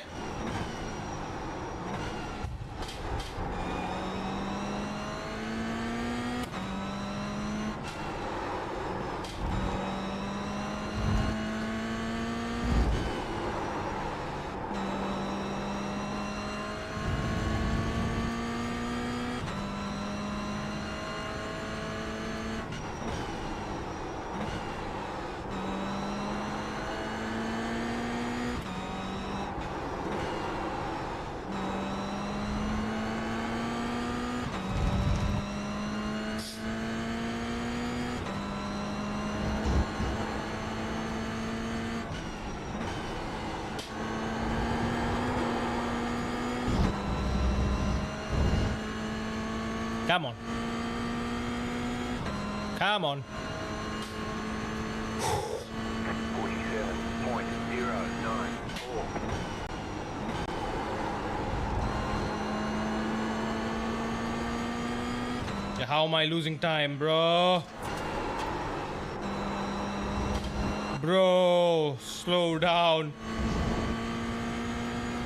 I'm losing 3/10 in just the first 2 corners, man. That sucks.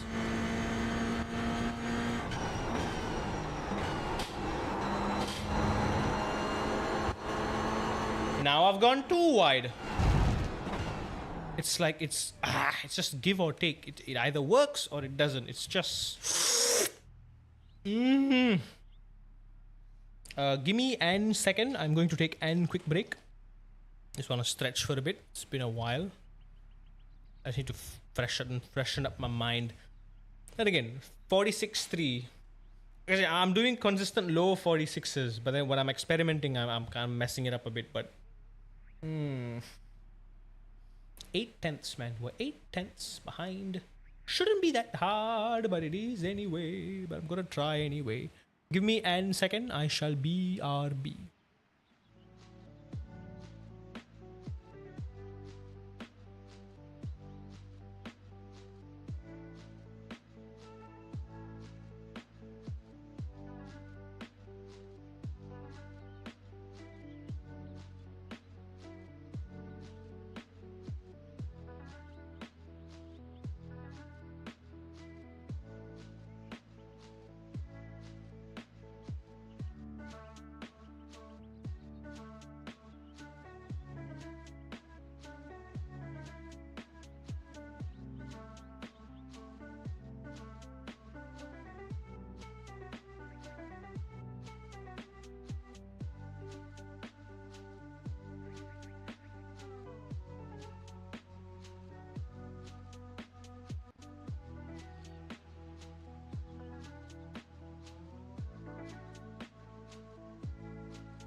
You've upset the officials with your slow driving. Your lap times won't count until you reset the car and start over.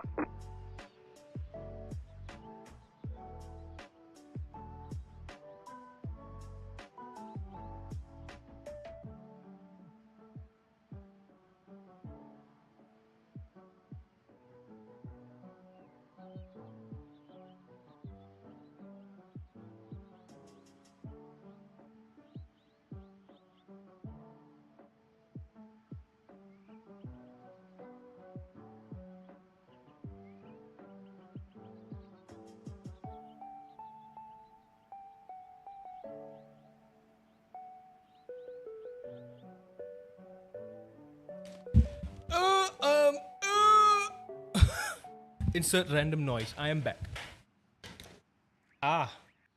John didn't like that. John didn't like me sitting on the track. Fine, that's how I want to play. John, I want to play. I'm gonna go maximum power. I'm gonna chug my secret juice.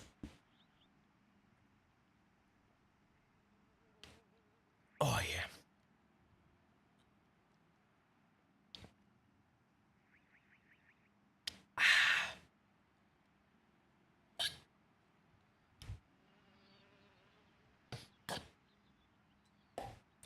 Woo! Let's get it.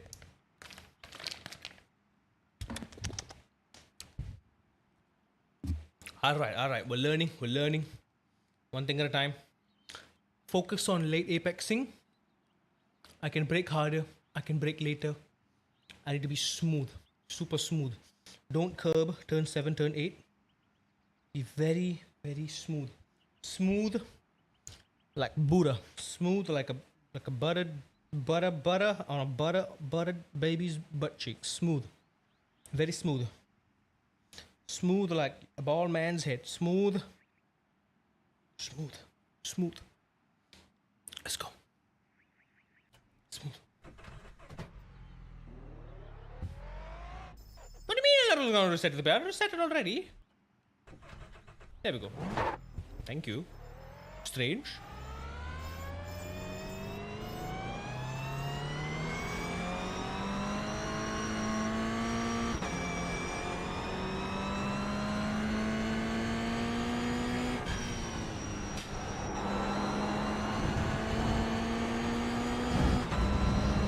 But then again, it really does echo what I've been saying this whole time. This car really favors a smooth driving style, and it does not like anything that upsets the smoothness of the car. Not even bumps. It really does not like that. It really does not like that. Okay, I see where he's getting on the throttle. He's getting on the throttle super early, and it seems like he's just getting on throttle flat. There's very little modulating there. Same thing here too. Yeah, I've gone a bit wide. He's getting on throttle just about where I did. Oh, there's so much more work to do. So much more work to do. He's braking not on the first junction box. He's braking near the Marshall hut.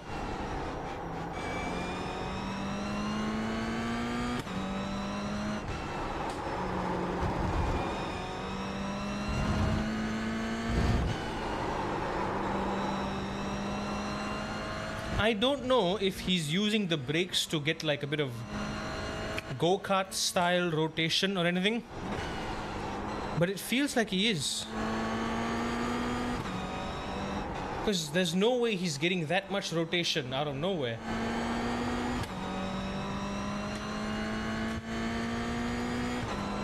I'm starting to entertain the possibility that I might not be turning the steering wheel enough.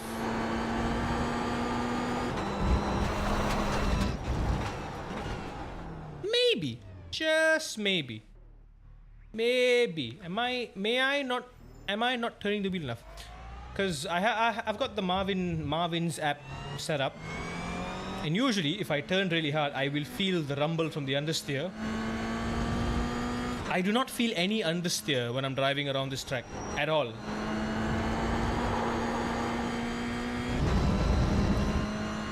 Coincidence? I think not. So maybe I'm just not turning hard enough.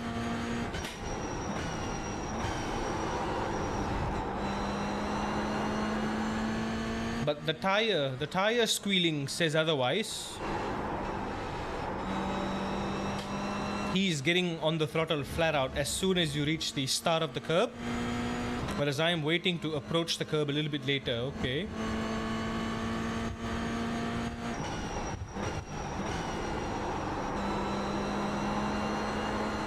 I'm still running wide.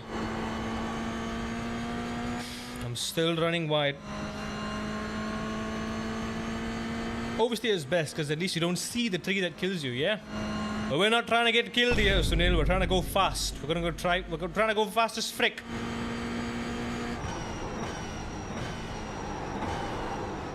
That was blah.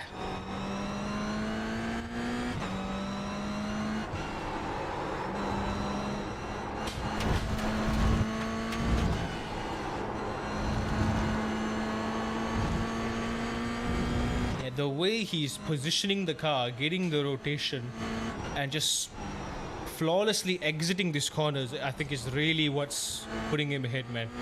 He's just nailing it. Corner after corner, he is nailing it. Truly nailing it. It is hard to follow him from a distance, I'll admit.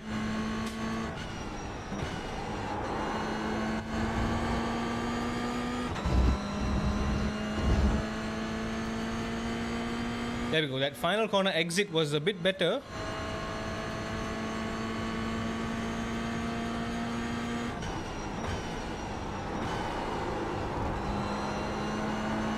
And he pulls away anyway.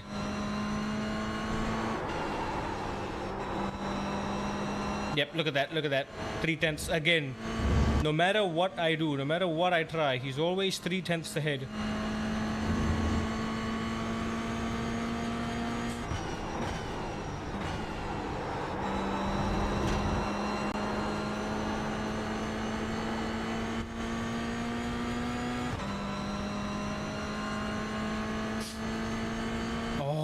Dude.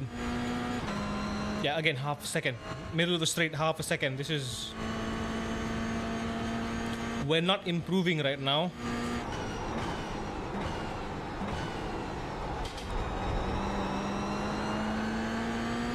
We are not getting any gains.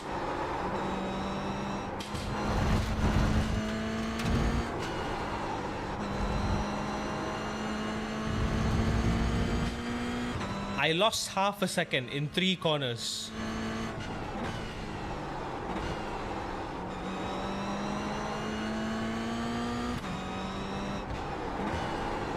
I'm up to something very wrong there.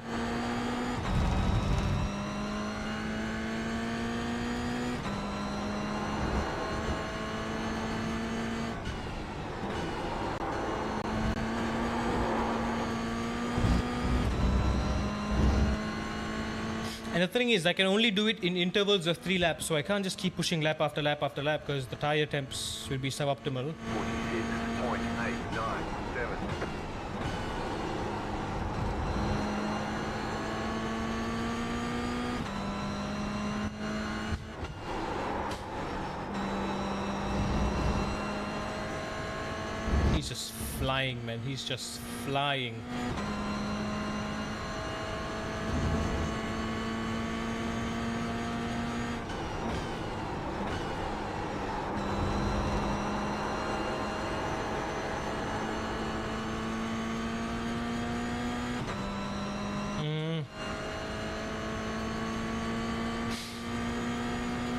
I need some pointers right now, dude. Like now, I'm not even doing 46 flats anymore. I'm just so far behind.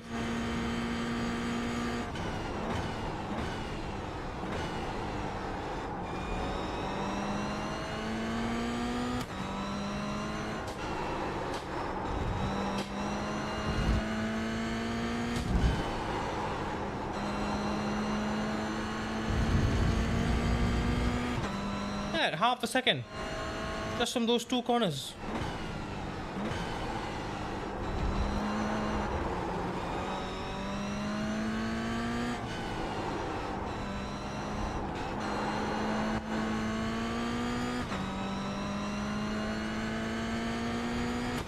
My goodness.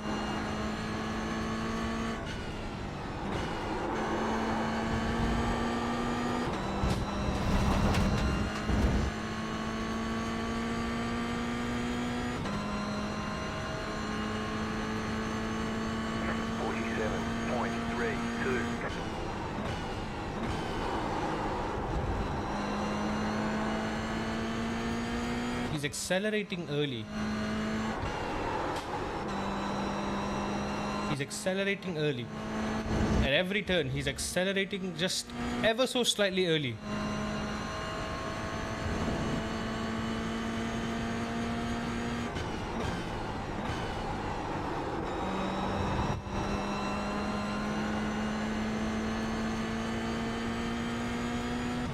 But when I try to get the acceleration early, it doesn't work. Why?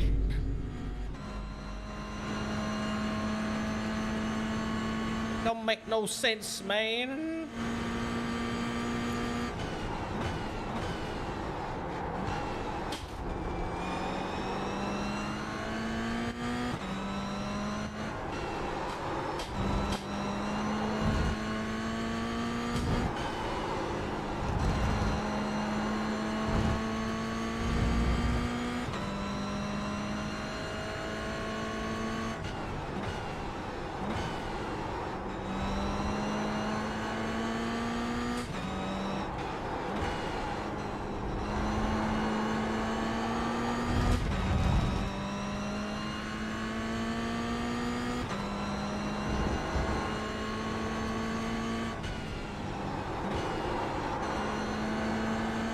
Slow.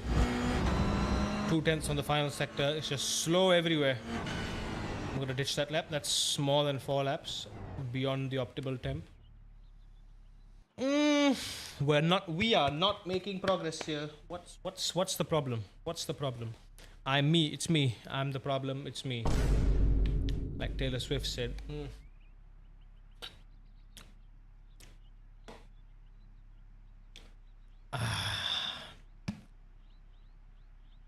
Staring at me in the face, dude. Staring at me in the face.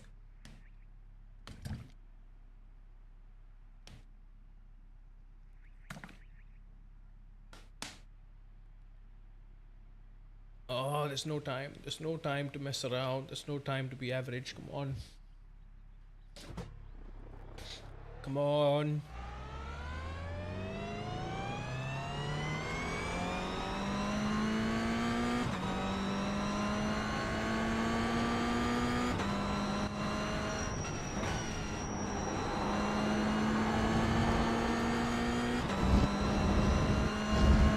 Come on. You're alright. You're okay. You're okay.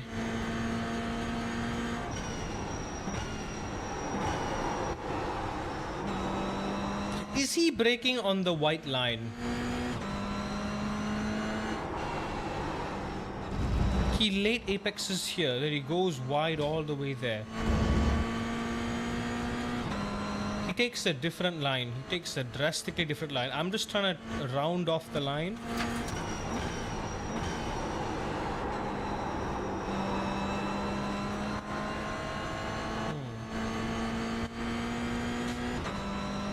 I'm trying so hard to take notice of what I'm doing wrong. So 8/10 will bring us to a 46 flat. Half a second will bring us to a 47.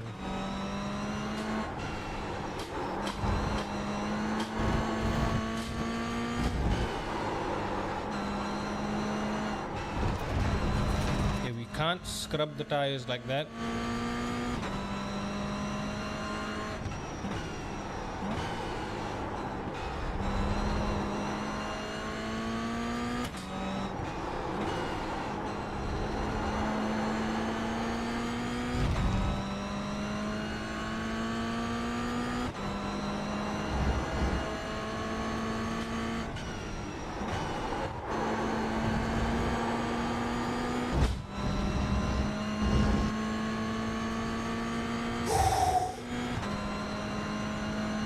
Focus, focus, focus.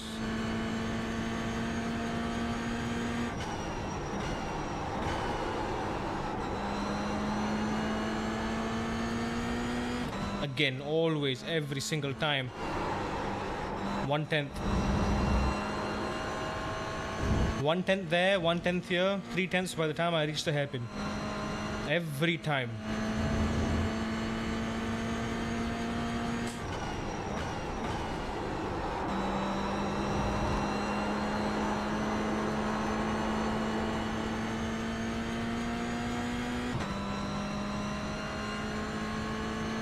That was worse. That was far worse.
I think me getting the only corner I think I've really got down is the final corner, because the final corner is the only corner where I can even gain on him by ever so slightly. He turns in early and he goes off a bit wide. He slings it back in. And somehow he doesn't understeer. He immediately swings out wide without understeering. It's peculiar. It's very, very peculiar how he's doing that.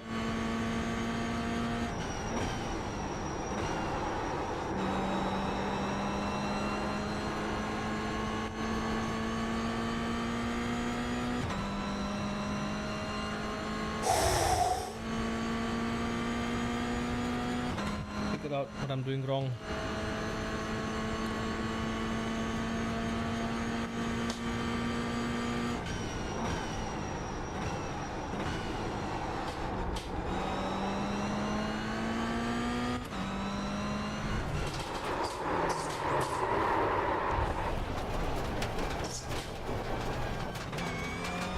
Fine.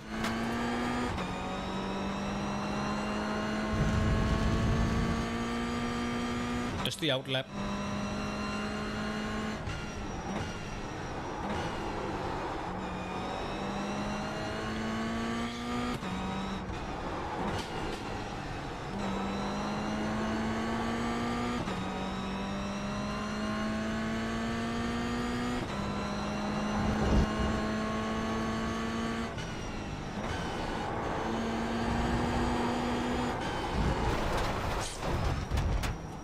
Oh boy, I'm just ruining this every chance I get, aren't I?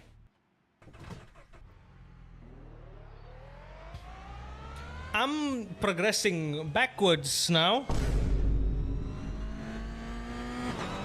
I've got 3 hours, baby. I've got all the time in the world. We can spend as much time as we need on this. We cannot leave until we do a 45.5, 45.6 at the least. 7 isn't enough. 45.7 is not enough.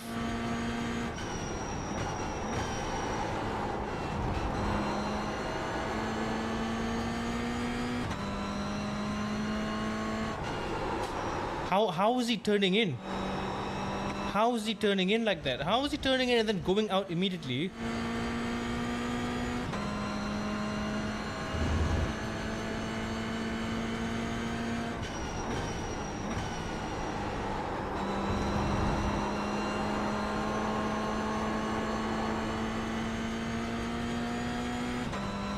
I'm so confused, man. Like, I'm so confused. Should I just ditch everything and just focus on my own pace instead?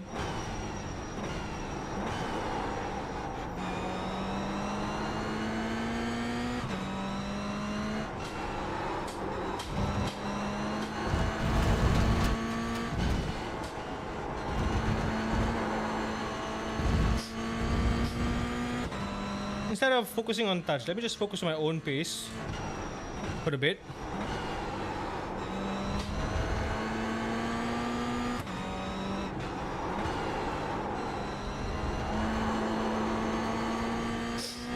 Okay, this is the out lap, right? So we got one more lap.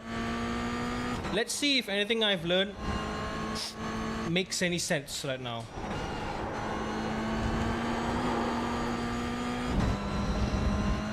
Let's see if anything I'm doing is working.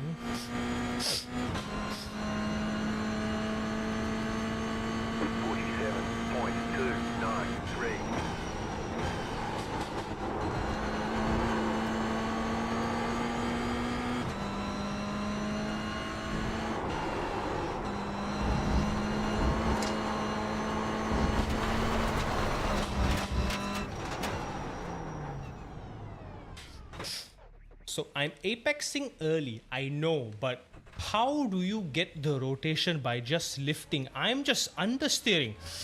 I turn too fast, I understeer. I turn too slow, I miss the apex. Like what's the trick? What's the trick? The turn-in point is exactly the same, but what's the trick? What am I doing wrong? It's all happening a bit too fast for me to pinpoint. What am I doing wrong? You know what, let's temper the expectations a bit. Let me try to just keep up to my optimal. If I can match my optimal, that's going to be a step forward. And then from there, we'll start pushing gently. Let me just try to get that 45.7 out of the way first.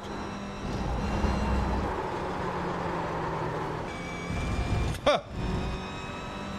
Awful.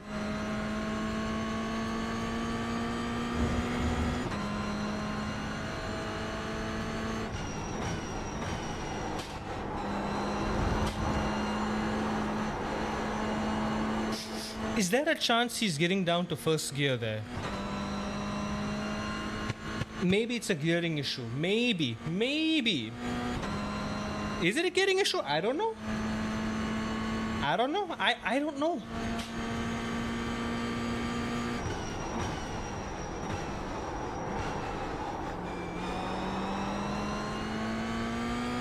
Smooth through here.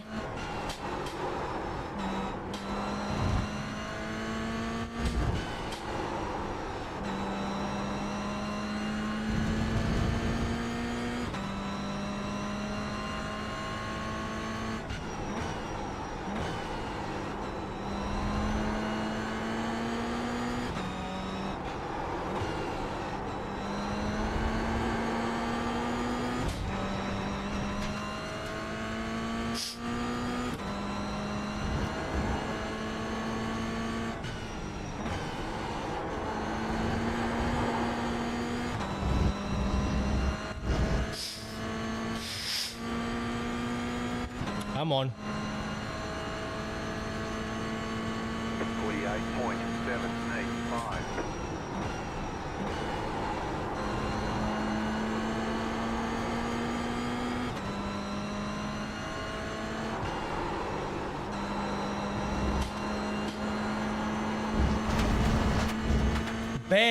Barely.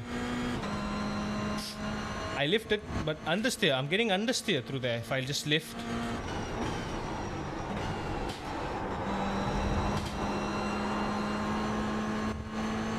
I'm not taking the wide line like he did, so not early enough on the throttle, and I'm losing time.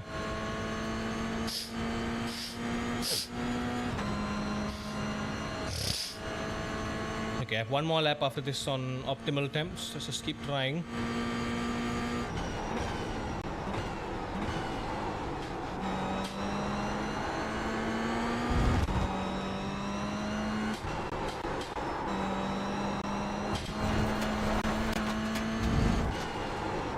This corner is really hit or miss too. Can't curb the inside apex because I will bounce and lose all the momentum.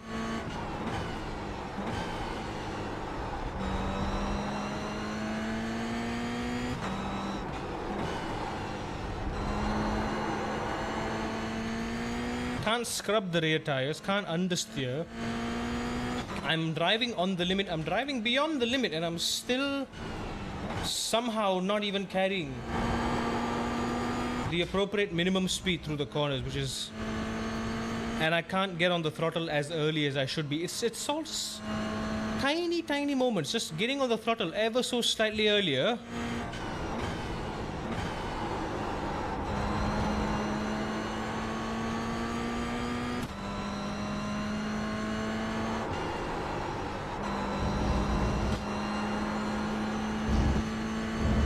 Big understeer there. Big understeer.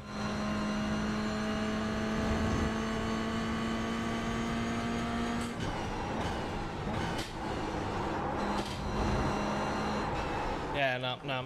The moment I understeer, I know I've messed that up. It's like, where do you get on throttle? I know I'm not rotating hard enough, but like, am I just trail braking wrong? Is it a skill issue right now?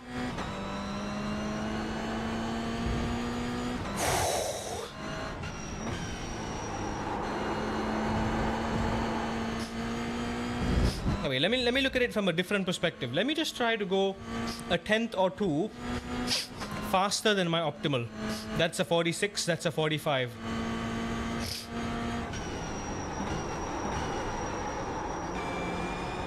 Okay, it's okay. Whole tire lap. Or at the very least match my optimal.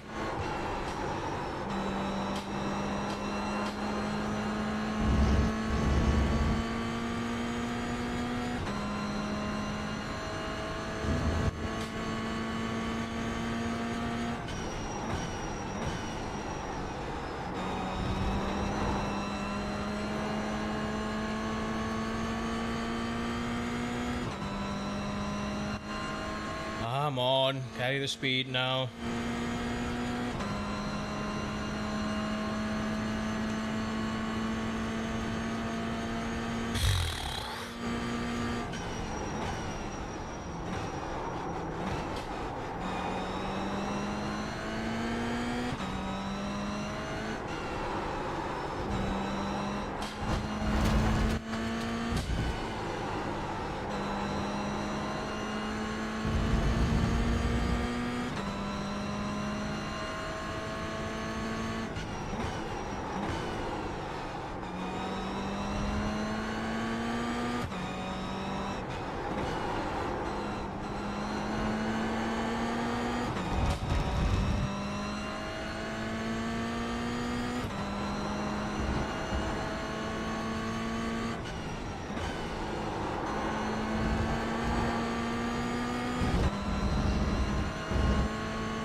That was worse.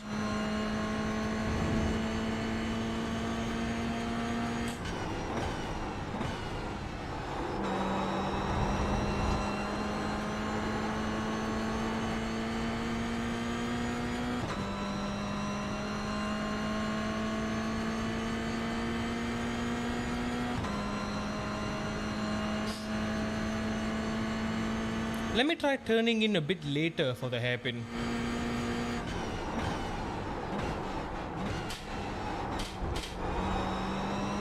Because nothing seems to be working right now.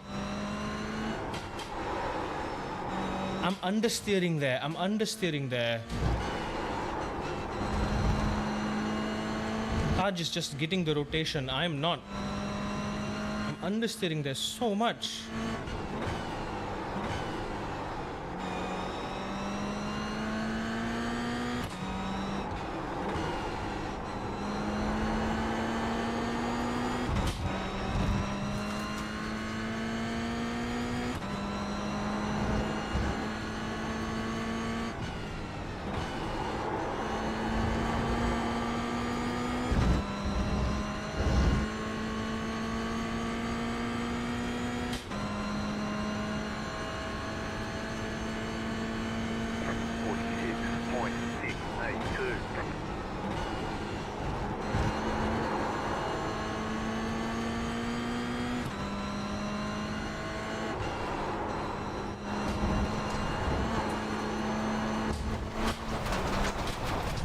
Yeah, nah. It's like every time I try to go faster, I'm understeering. So, what's the problem? What's the problem? How is he turning in so late and sharply without braking? How? How? What is he doing? Is it? Do I have to lift earlier and then just chuck it in? Do I turn in fast or turn in slow? I don't know. I don't know. I've tried everything. Nothing's working.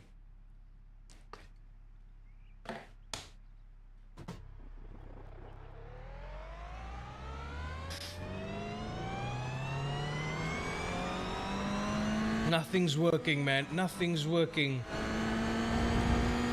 He's carrying so much speed everywhere. He's getting on the throttle so much earlier. I'm just scratching my head positively.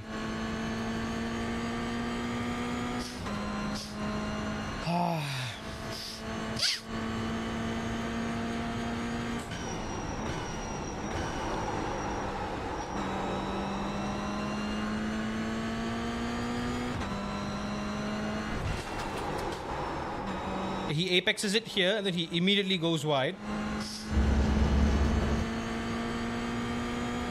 A bit like the line I did there. So I got it on that lap.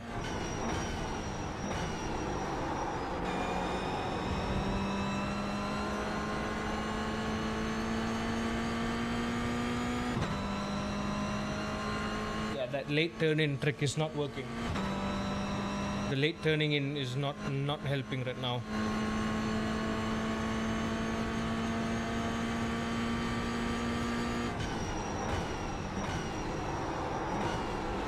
It's like even here I'm trying to get the rotation. Don't curb it. You can't curb it, and still somehow you're not supposed to understeer there. I'm understeering there. I'm understeering everywhere.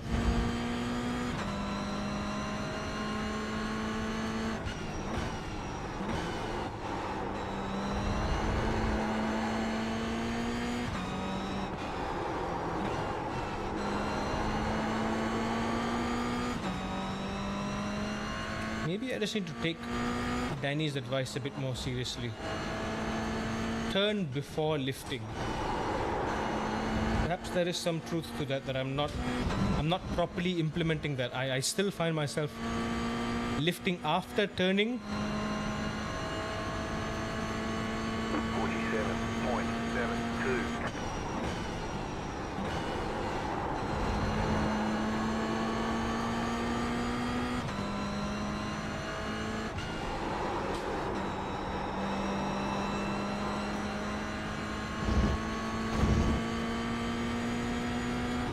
Still bad.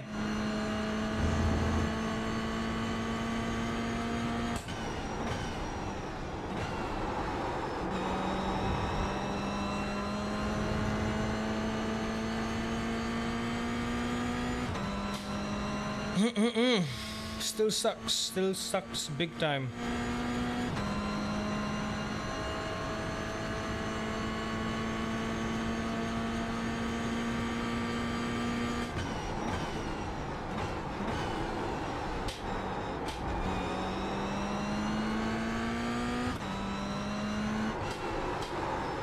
Especially here, I'm getting so much understeer, dude.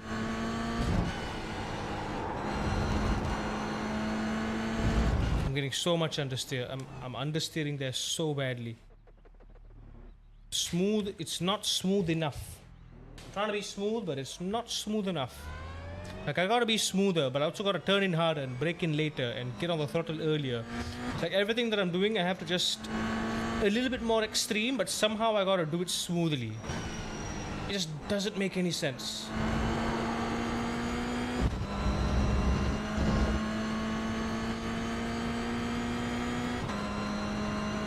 I'm having a hard time understanding this right now.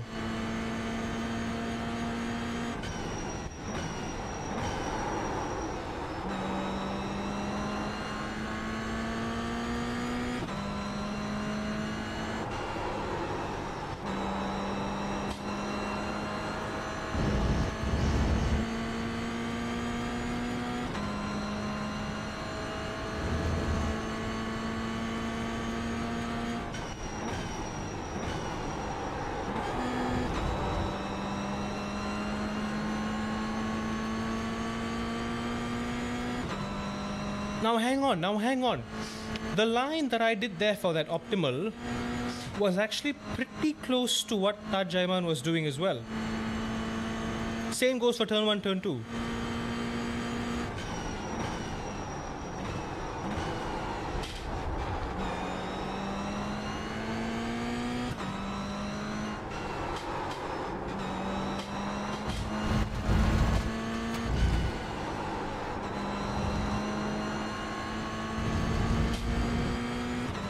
Lift before turning. Lift before turning.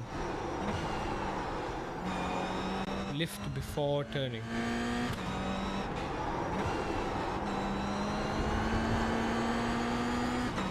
Lift before turning.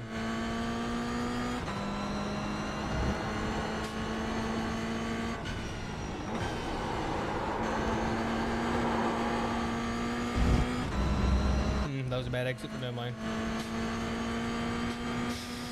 Lift before turning.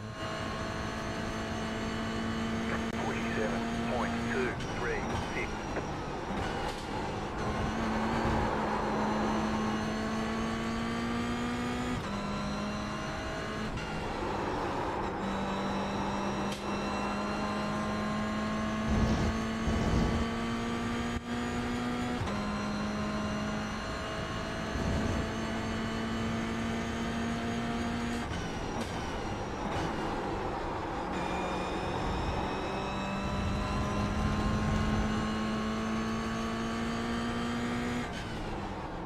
I'm chuffed out right now. I'm not even doing 46s, I'm doing 47s now.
Starting to notice a pattern.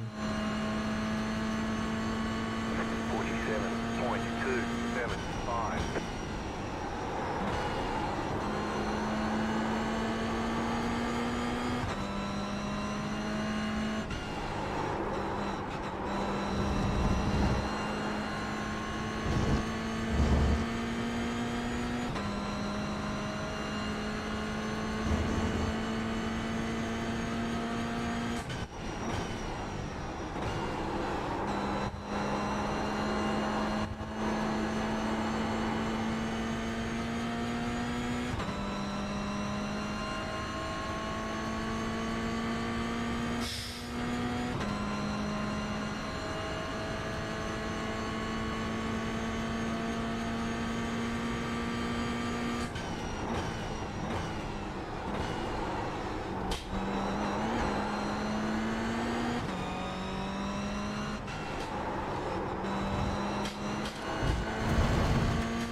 I'm starting to notice a pattern.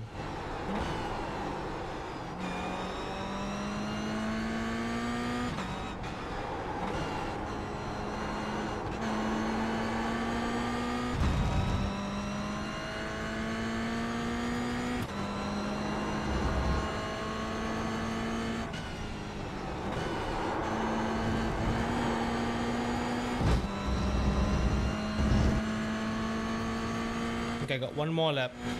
It's not gonna be ideal. My temps are cooked. 46. I'll try anyway. 5, 2.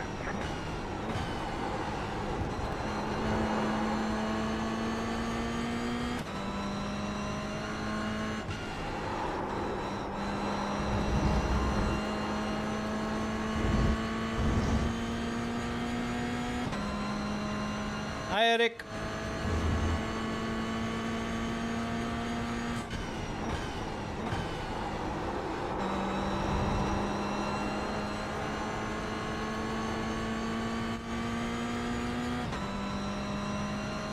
Be aggressive on throttle mid-corner.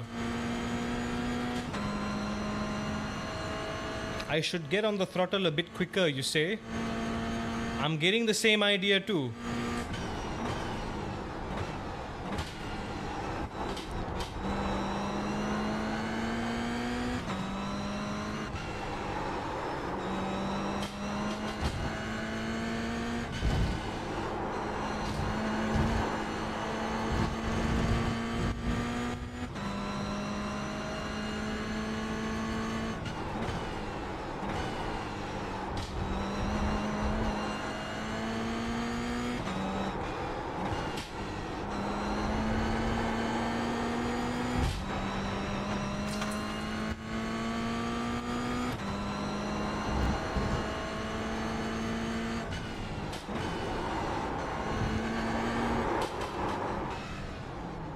Hang on. I may have picked up a few things. I do not actually want the reference car. I think I know what lines I need to take. I know what line I need to take. I just gotta do it.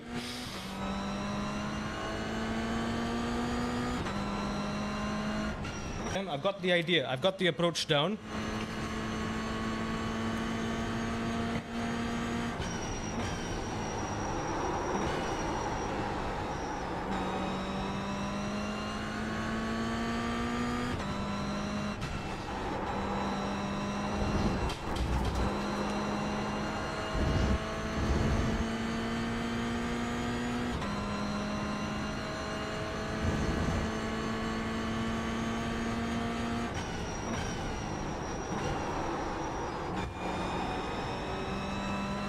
Early. It's gotta get that tight rotation and get on the throttle early. It's gotta be both. Can't be one or the other. If one is wrong, I will go wide. If one is wrong, I will keep it too tight and I'm gonna lose the speed. It's literally coming down to 1 kilometer per hour per difference.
God.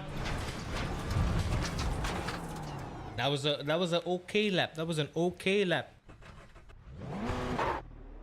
I'm still messing that 10th on the first corner.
We got a couple more hours there, baby. We can do this all night long. I got lots of time. I'm not leaving till I figure this out.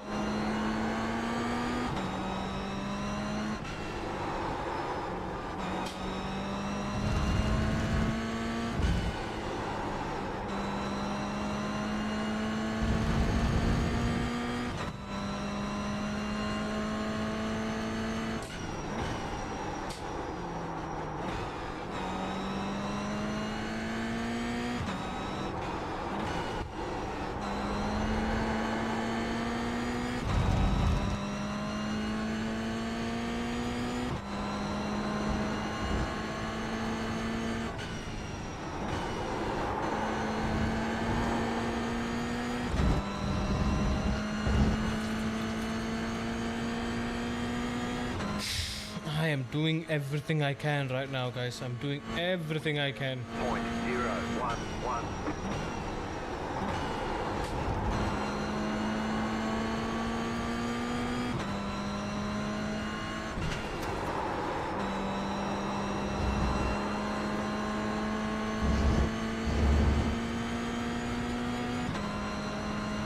Not enough, not enough.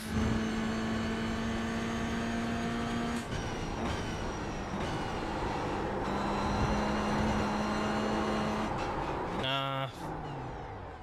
I mess up, just start over, man. Just don't waste time. It's like I'm still understeering through that.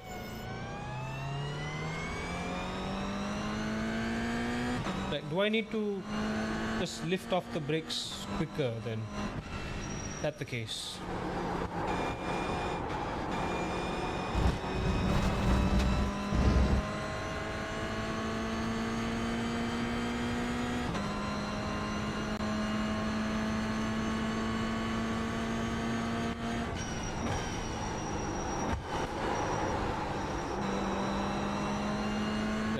That happened is very, very sketchy, like we discussed the other day.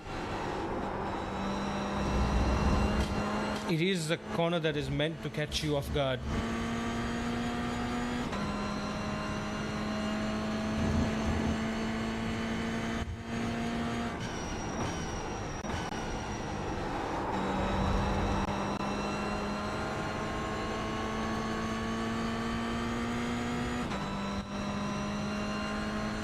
So it turns out, compared to my optimal, the 3/10ths that I'm losing is mostly turn 1, turn 2, up to turn 5. The middle sector, I'm not really losing that much time. It's just, I'm just being clumsy and messing up on purpose, but... In fact, the middle sector and sector 3, I am going slightly faster. Especially if I get this part right. If I can get a smooth run through here, I can really carry a lot more speed and maybe shave off a couple more tenths.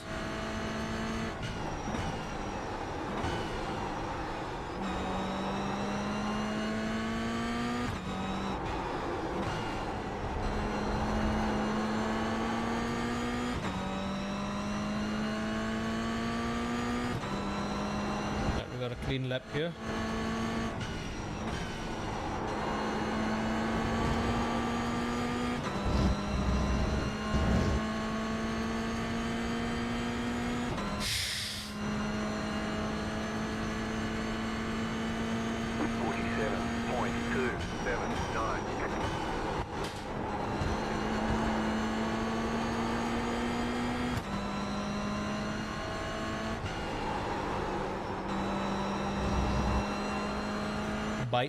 Bite, come on. I'm still losing a tenth. I'm losing 1/10 out of turn 1.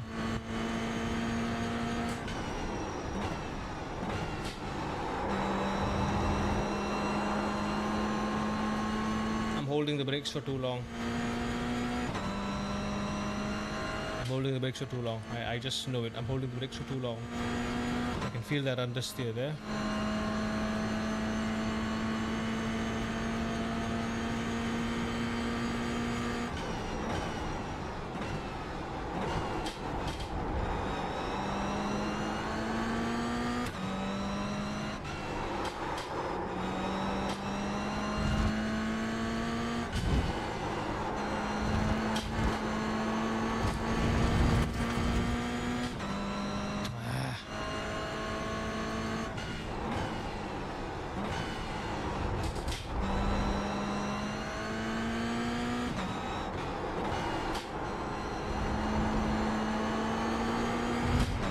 Turn in a bit later if I'm doing that approach.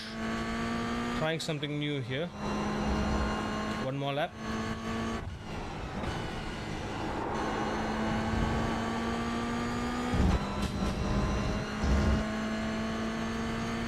It's like the more I learn, the more I'm messing up now. Like now I'm much more inconsistent than I was before.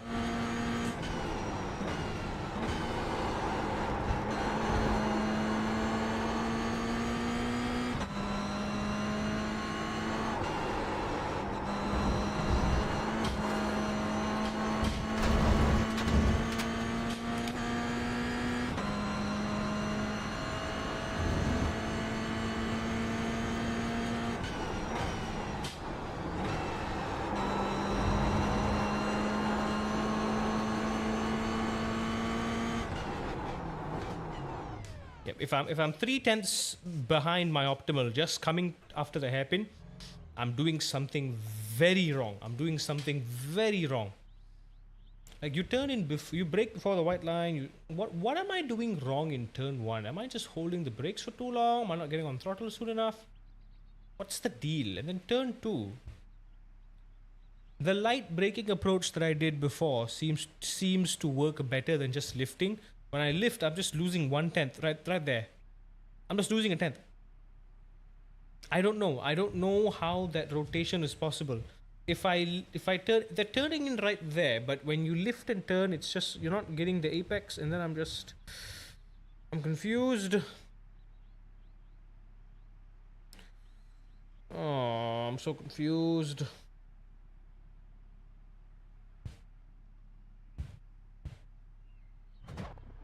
So confused.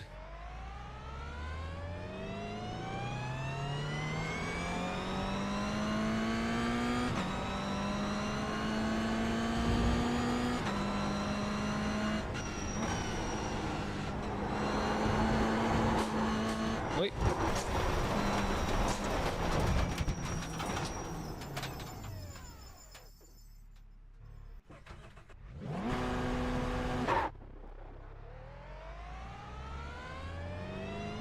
I'm so confused and I am so tired right now. Can't even think.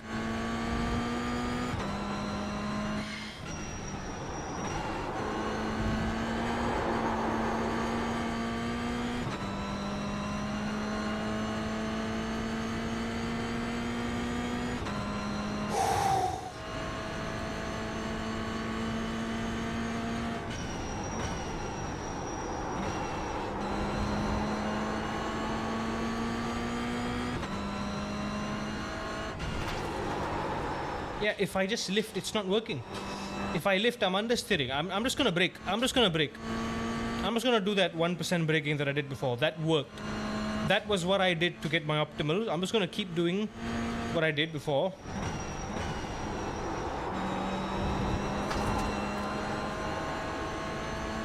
Whatever I did worked. I just need to refine that a little bit more.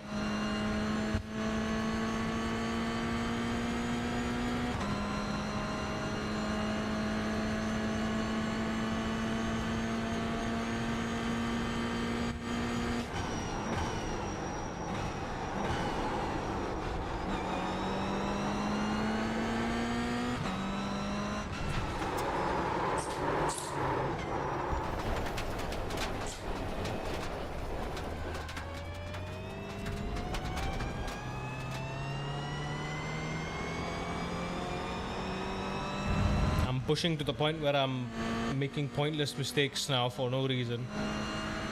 I've lost feel for the car. I'm driving on autopilot again.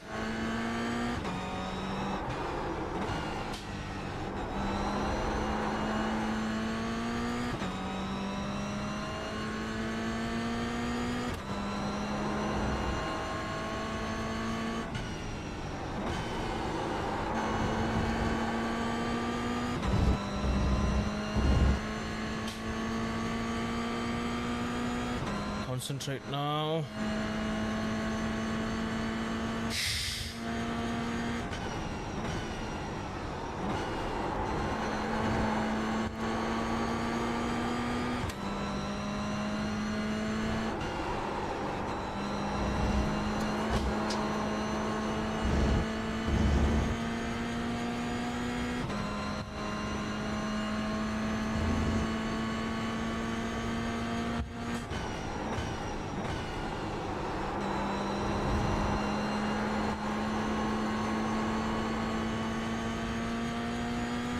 That was very good. That was very good through turn 1. But I lost 2/10 on the hairpin. 2/10. 2/10 on the hairpin.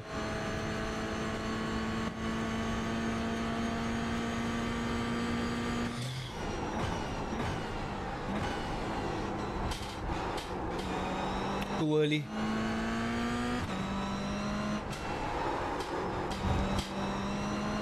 Don't curb it.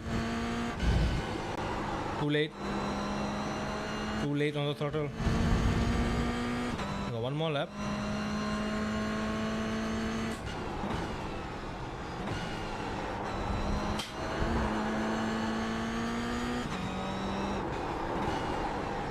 Too late.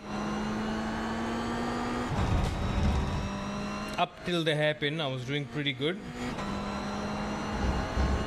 I need to gain. I can't mess up this whole part.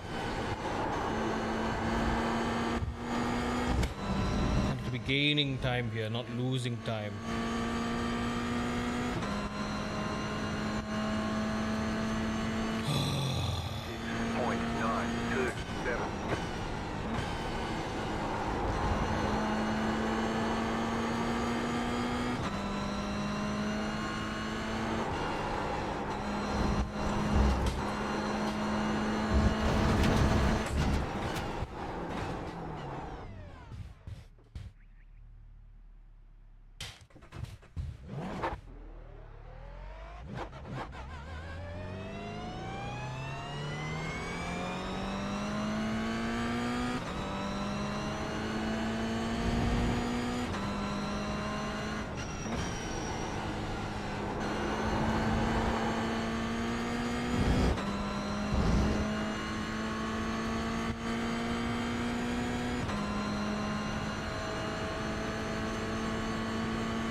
Got to turn in hard. I got to turn in hard.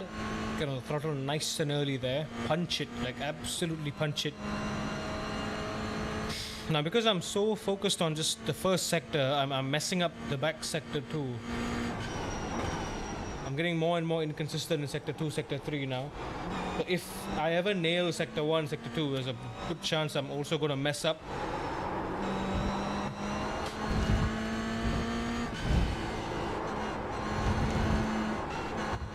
It's like 1 minute it turns, the other minute it understeers. Like, pick one.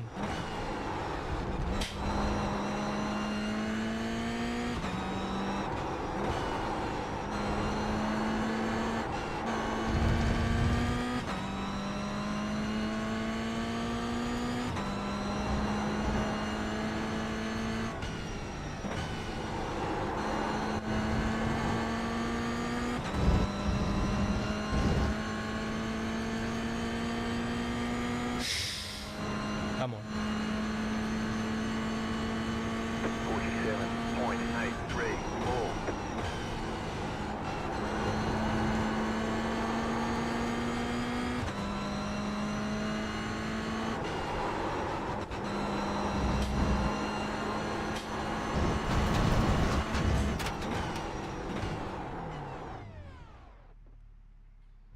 But I am onto something. Hang on.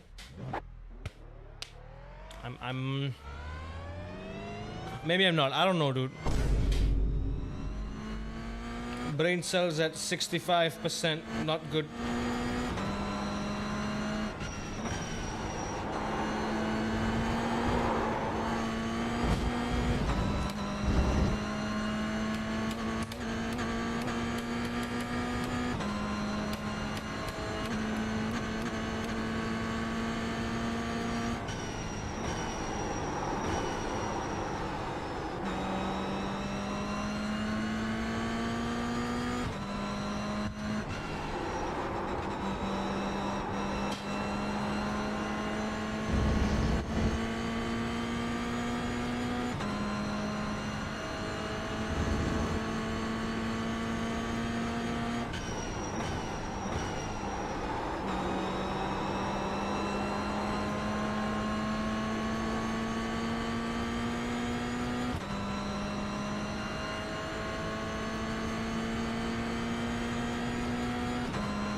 That was a bad exit.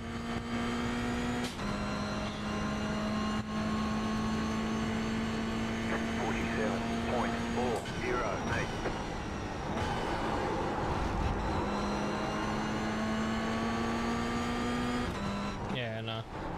If I'm 1/10 slower, turn 1, that's a big mistake. Yeah, this rate, I don't even know what I'm doing wrong. I don't even know.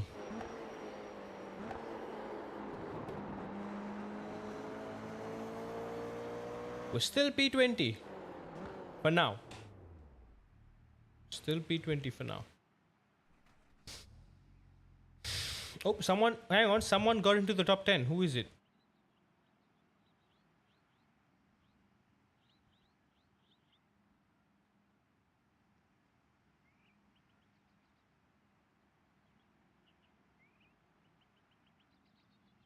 Oh, hang on. Okay, no. Okay, so one of these is defunct there. I think Kai Chang's actual account is in here. I think this won't count. I think this... Okay, so there's 2 names here that are now essentially defunct. Okay, so Raja is technically the top 10 right now. That would put us in P18 minus 1, P17. Theoretically, we are P17. Yeah, I just gotta go from here to like here, dude. Like, all I need is a 7 flat. The bare minimum, a 7 flat. 7 flat would put me just right behind Danny. 7 flat, 6 flat, anything. I'll take anything right now.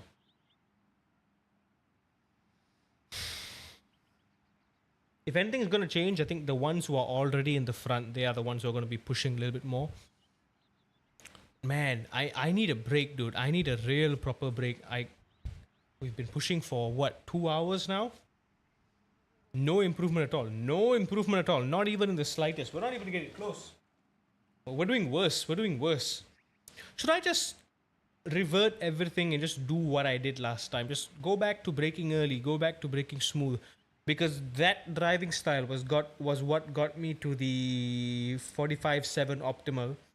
I just believe I can utilize that, which is my driving style, and maybe focus a bit on sector 3 because I can definitely push sector 3 a bit by late apexing the double hairpins. And I really just gotta get this sector right. The double left and the double hairpin. This is where I'm losing like almost half a tenth here. And then of course half a tenth just in this first sector here. So half a tenth here, half a tenth here, that's 1 second right there.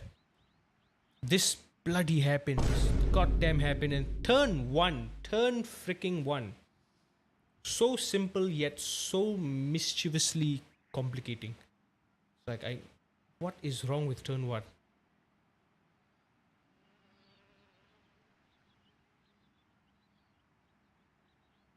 I don't know. I'm gonna take a real break for a bit. Yeah, exactly, Nadop. Because if I achieved a 46 flat with my own driving style, the 45.7 was also with my driving style, with the before this so-called new info that I got. Even though, yes, I know I can brake later. I know it's possible. That's what Stajaiman's doing. But when I do it, it's just pushing me backwards because I don't know.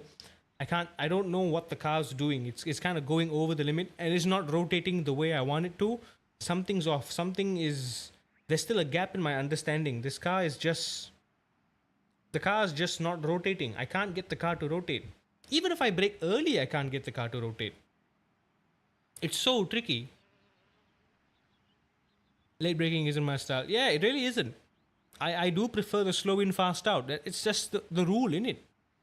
Prioritize the late apex. But the hairpin, you really gotta get that max rotation early. So the peak rotation for the hairpin is right here. See my cursor there? It's right here. So you're getting on throttle just as soon as you turn in. Which is why after you touch this, you just go wide all the way outside. That's why Tajaman goes wide. Even my go slap of the 47.5, the optimal, it actually went out wide and then it tucked back in. So my optimal line was very similar to Tajaman's approach. So I did something right. I did have the right approach, but now I'm finding it so hard to replicate that. Because I know the line, but I don't know where I should get on the throttle. Because again, like I said, you got to be patient for the rotation. Maybe I'm just not being patient enough for the rotation. I'm just getting on throttle soon. I'm driving the line. I'm not driving the car. So I'm going over the limit and I'm getting the understeer. And that's pushing me wide and I'm losing time. This is fixed setup. It is fixed setup, but it's not the fixed setup. This is a custom fixed setup. If you want to try this setup, you have to go into the time attack within iRacing and give it a try there. You know what, Nara? Why don't you give it a try? Why don't you give it a try for fun? See what you do. It is open to everyone. It is there in the time attack sections. Go ahead and have a crack.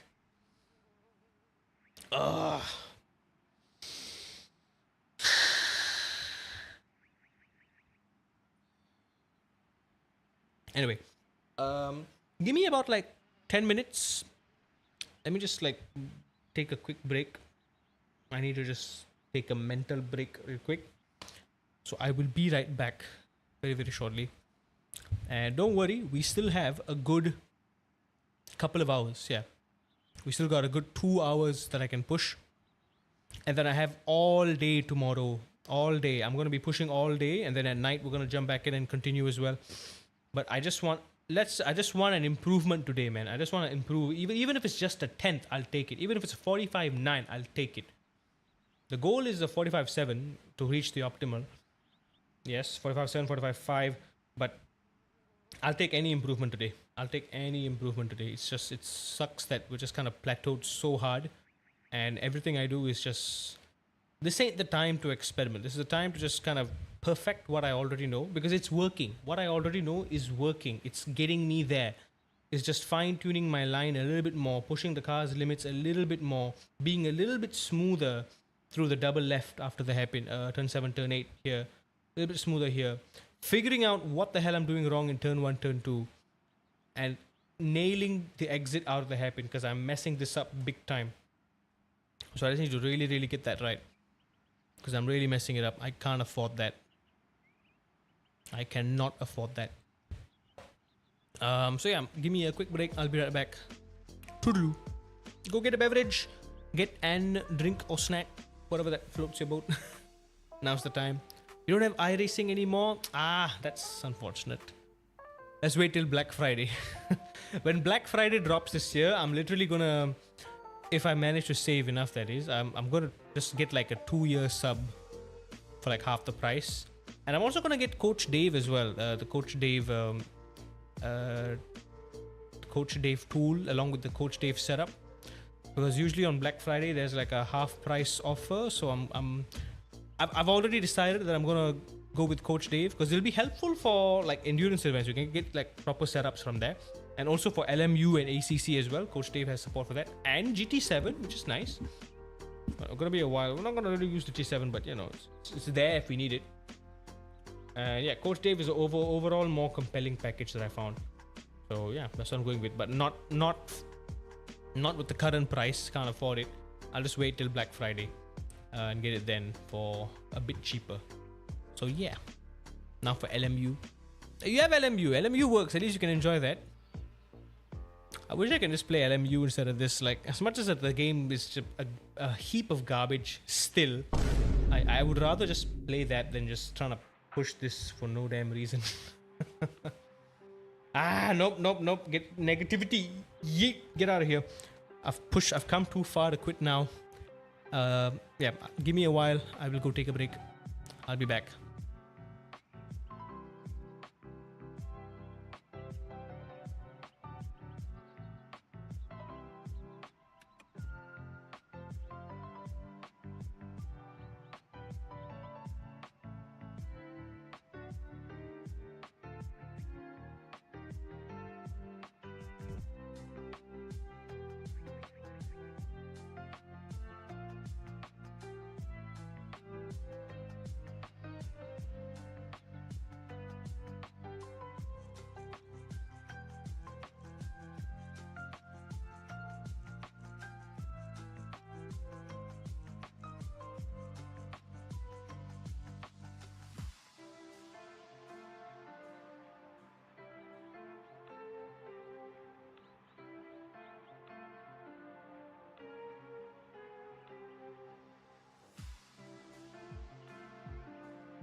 Ooh, silly me.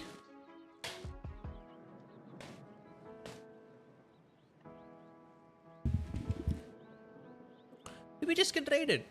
Morph. I'm so sorry, man. I was out getting a quick refresher. Good news, I feel a lot fresher now.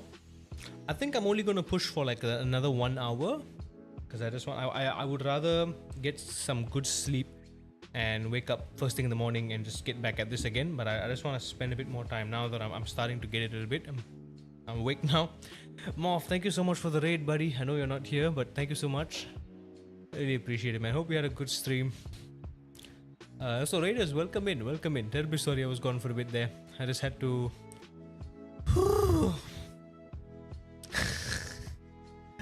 I just had to keep myself in check. Oh dear.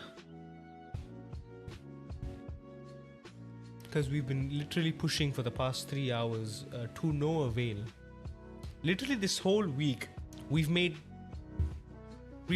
some progress relatively quickly. Like literally the first 2 laps of the stream we just immediately improved. Now we've been kind of progressing backwards, but I just want to kind of revert to what I've been doing this whole time and hope it works.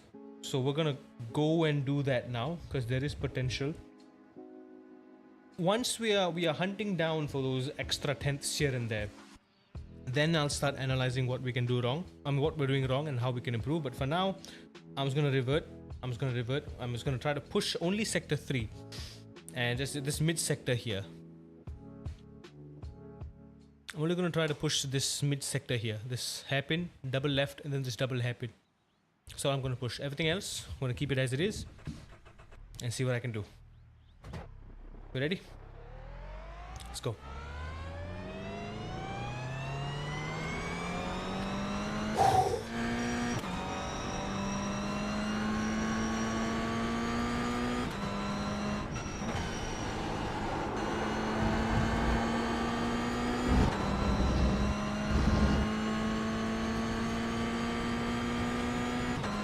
I feel lighter.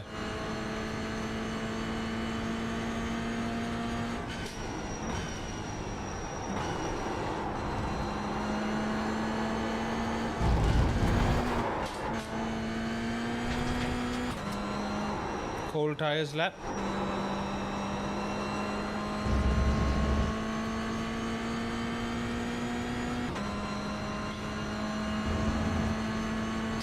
Sunil, are you still here?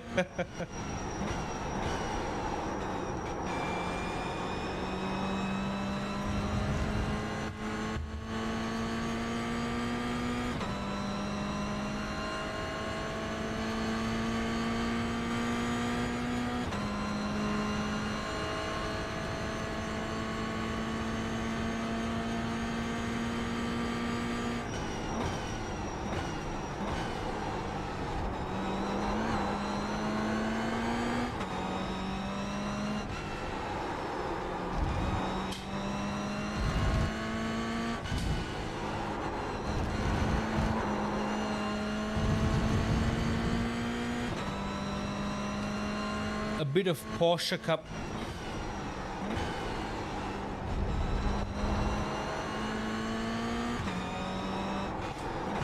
Driving style that I can maximize here for a bit of extra speed. So I'm gonna try doing that.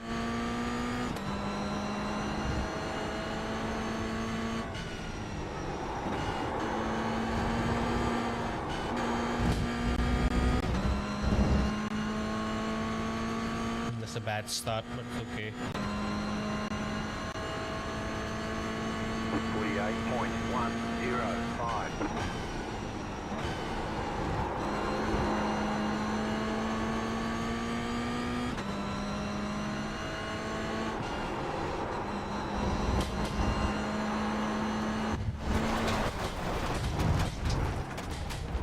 Every single time I feel like I'm getting a good run, I exit it a little too fast.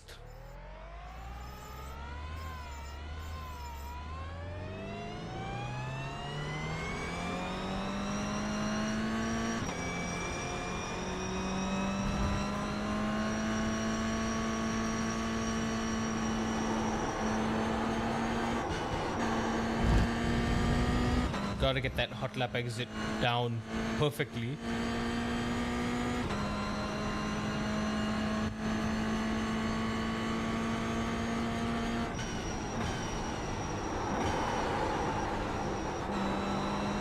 Release the brake quickly.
Still 1/10 behind.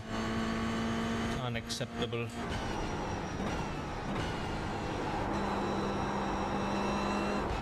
Nope. If I'm losing a 10th just on the entry, that's something very, very wrong. I'm not gonna waste any time. I know I'm understeering. I'm turning in later than I normally would. I'll just go back to turning in early like I did.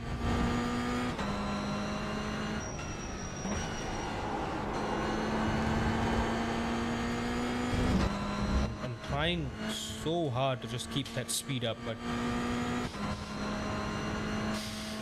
I know what must be done, but the car's not doing it.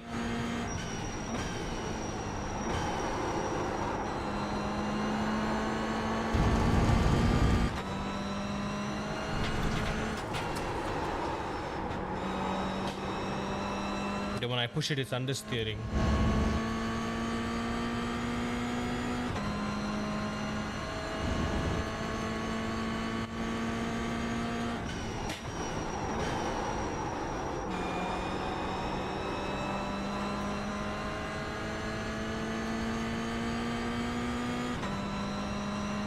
That was way too much.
See, the final corner is half a tenth quicker. Everywhere else is the problem. 47.935.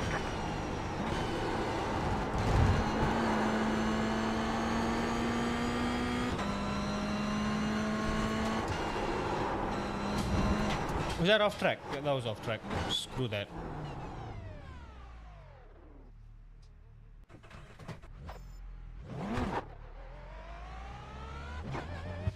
At this rate, I don't think I'm gonna push for any longer. Maybe like half an hour more.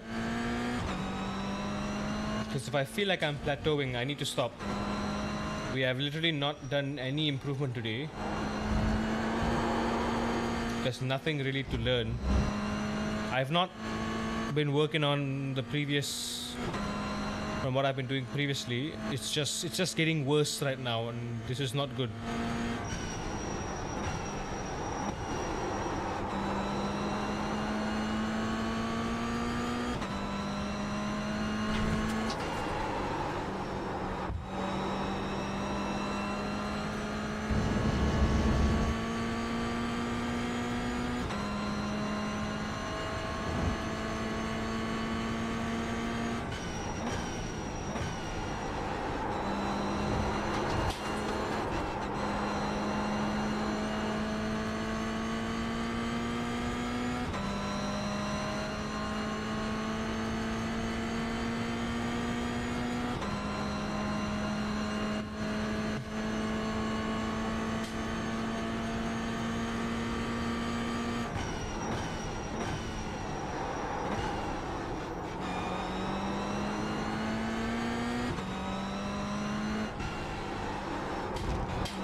Just do what you did. Just feel the car, feel the car. Do what I did before.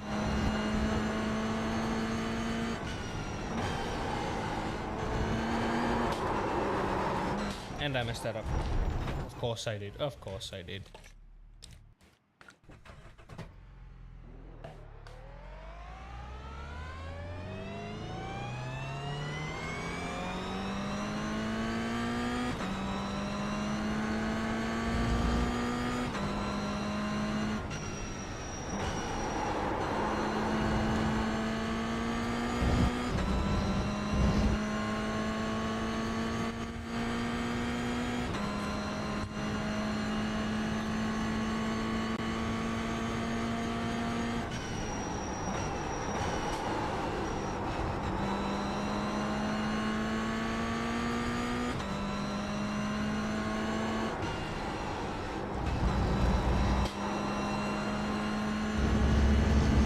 I know I'm getting too early for the apex for turn 2. I need to late apex it, but the car's not turning.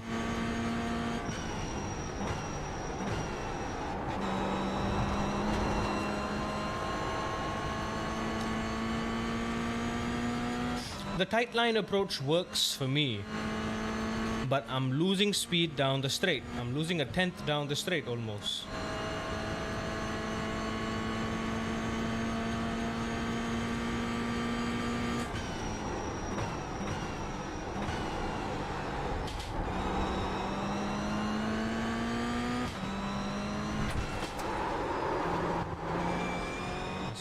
Cut up a bit of grass.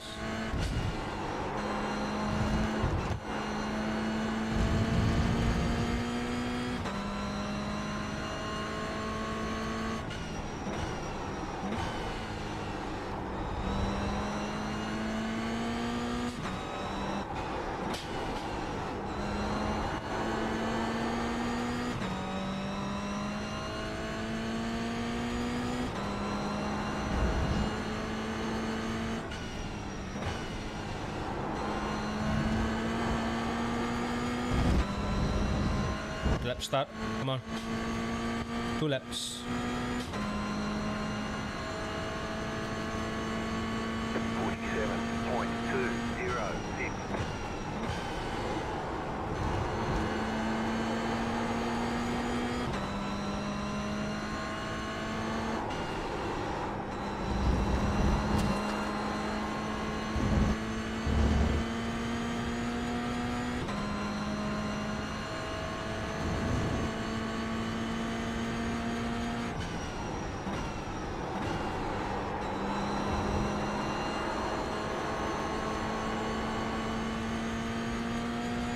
A 10th down the straight.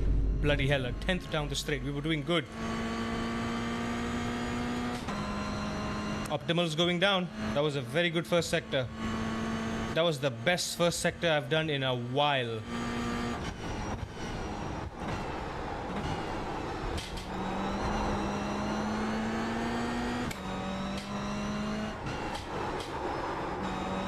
Messed that up.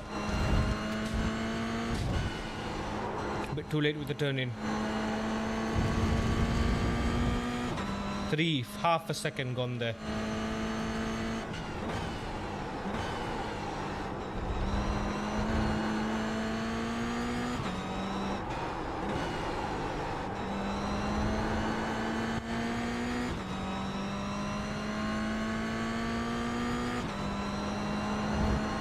Got one more lap.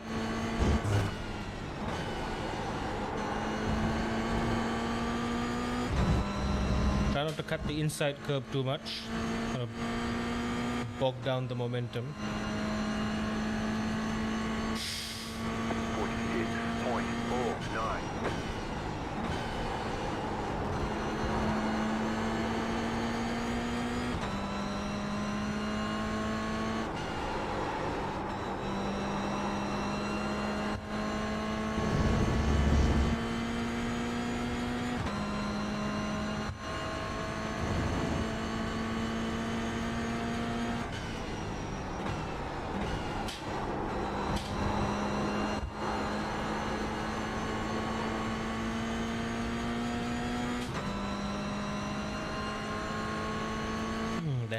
The hairpin is messing me up.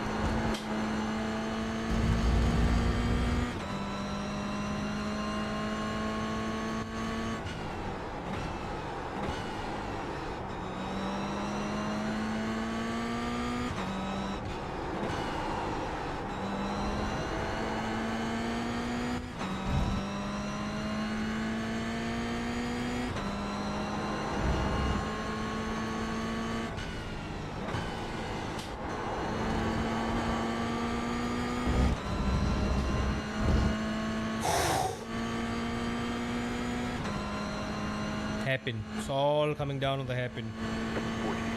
46.321.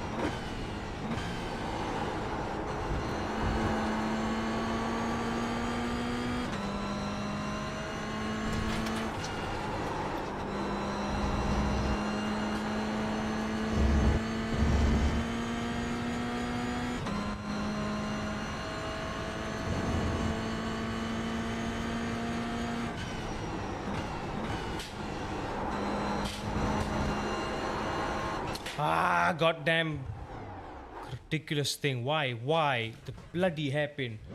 Keep understeering there. I'm getting the hang of turn 1, turn 2. And the final 2 sectors, but the hairpin and the hairpin that follows it.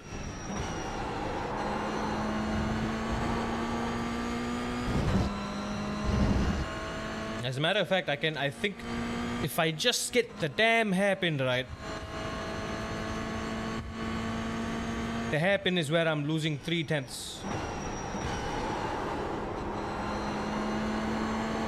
But there, just the hairpin, I'm losing 3/10.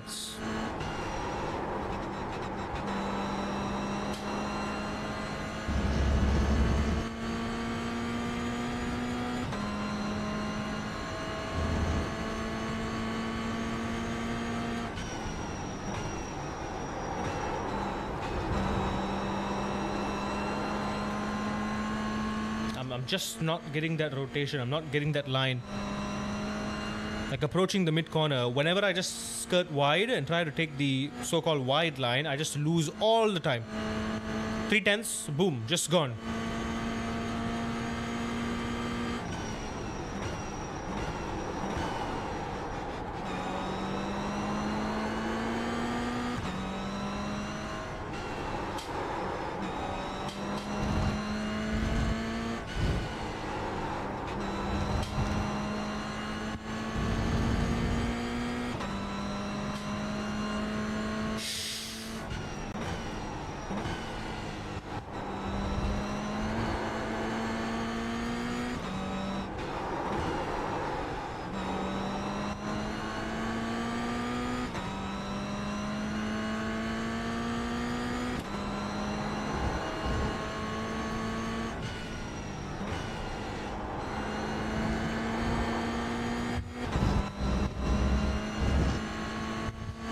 Come on, come on.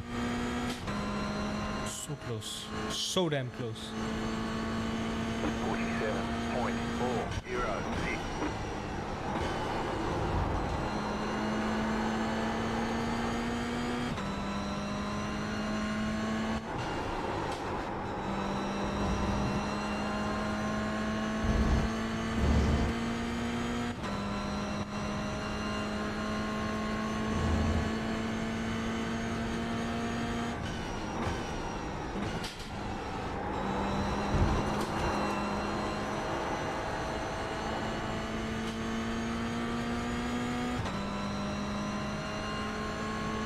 Again, it's the same bloody thing. If I'm 3/10 slower through this part alone, that's not gonna bring me anywhere. It's not gonna get me anywhere.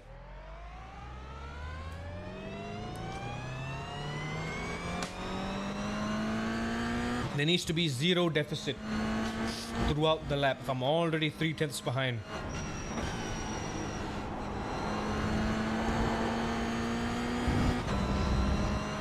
One single corner is messing up my lap now. Not even to mention if I do get it right, the one shot that I get it right,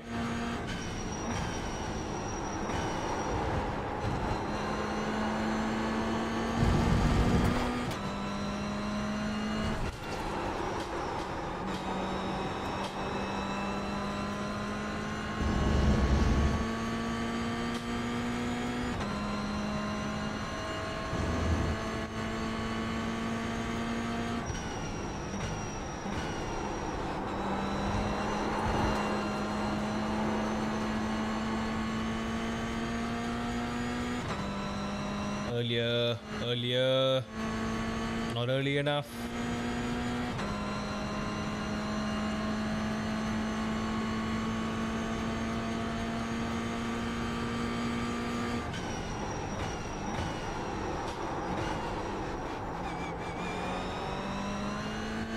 Can't afford to mess up that corner now.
One-tenth behind.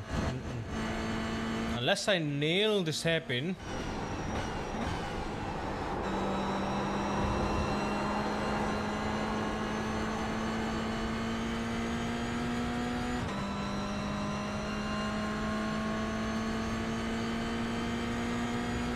I'm still 3/10 behind on coming up to turn 5. Why is it so hard?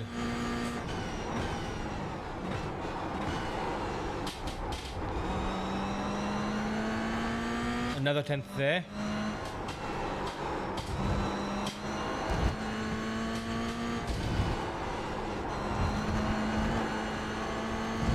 Another 10th there. 2/10 on each of those corners.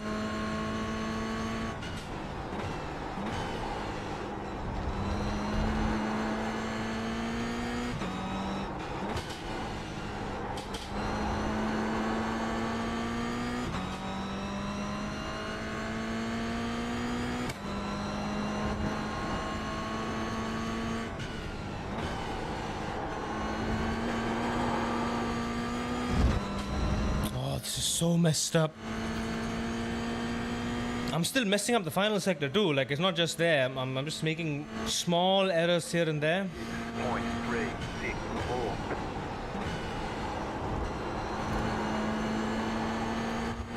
Yeah, now if I'm starting to lose time, that's no. Cannot. Especially up till turn 5. If I'm losing time, I'm not going to continue. At least sector 2, sector 3, I can salvage it a little bit because I am a bit inconsistent there. But otherwise, it's just been a big mess up. At least now I'm averaging a lot better.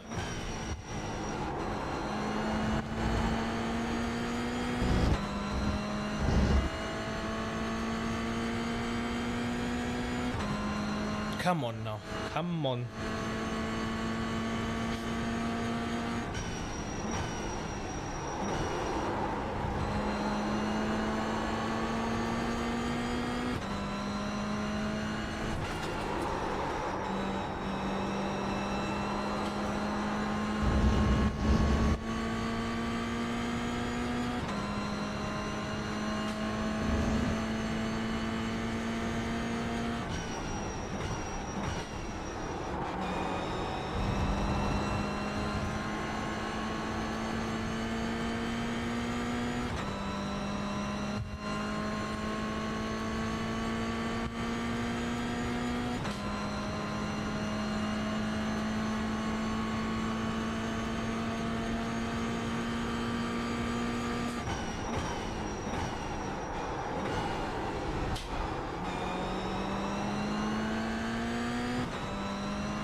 Screw it. I'm just gonna do what I know best.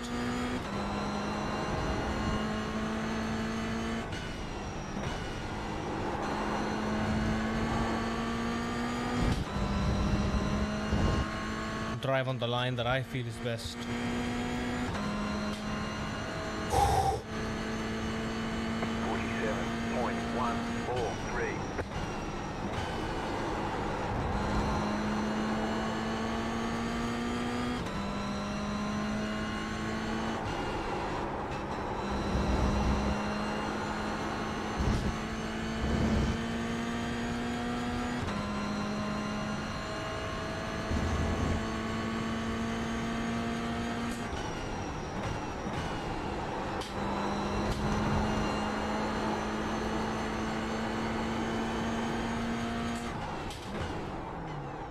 It's like the turn-in is good, and then when I get on the throttle, it just understeers. It's always understeering. It doesn't want to go.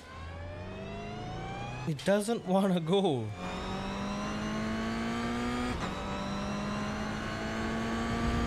I'm at a loss right now. I'm not gonna admit. I'm not gonna pretend like I know what the hell I'm doing wrong. Like, to an extent, yeah, but when it comes to all these subtle mistakes, I need a third eye, dude. I need a third eye to call out what I'm doing wrong. I'm all over the place right now.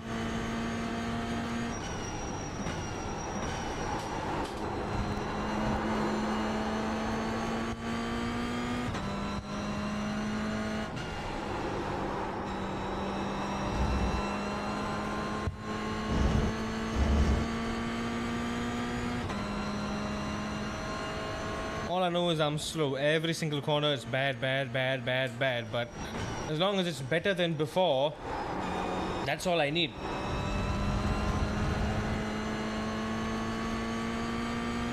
Like, how did I do that one line where I got it just right? Without understeering, without scrubbing the tires too much.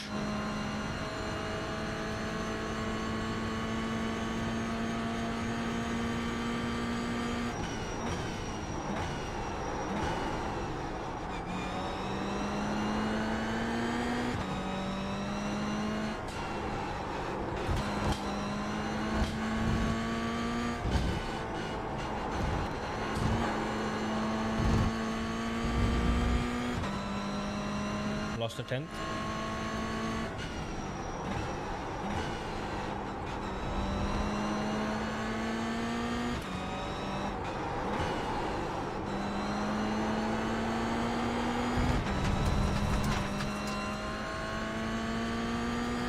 That was the outlap, no?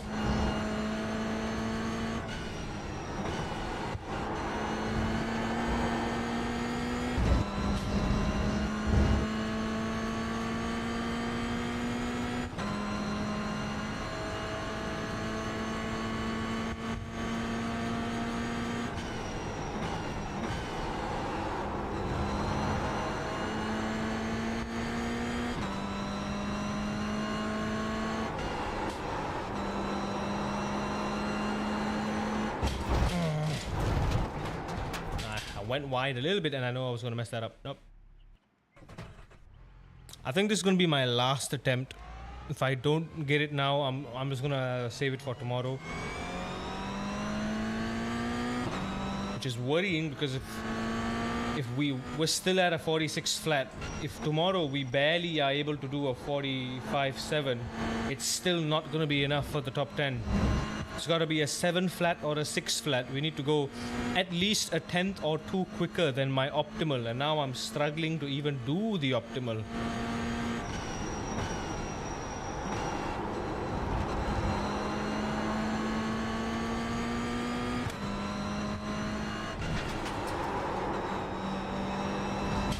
Yeah, the lifting is just not working for me, dude.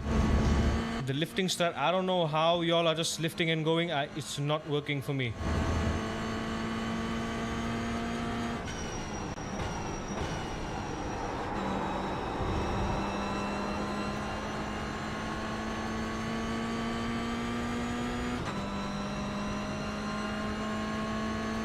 I'm losing like half a tenth down here. Don't know why.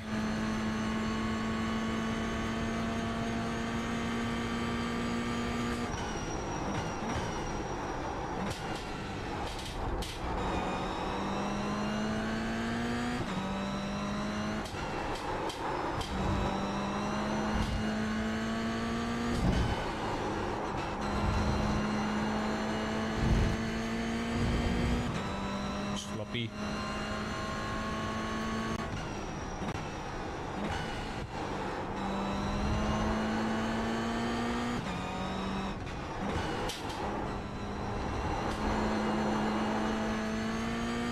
I'm getting the first left hairpin right, but the right hairpin, I keep messing it up. I'm getting it confused with that so-called new method now. Now I can't even get it right a single time. I keep messing up that corner. That's dropping my speed down to the final corner by like a couple tenths. Here we go. 47.19.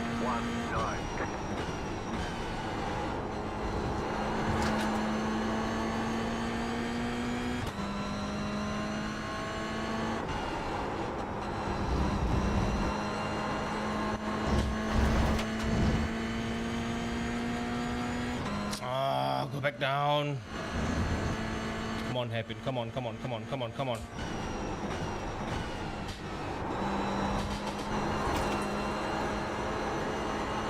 Ah.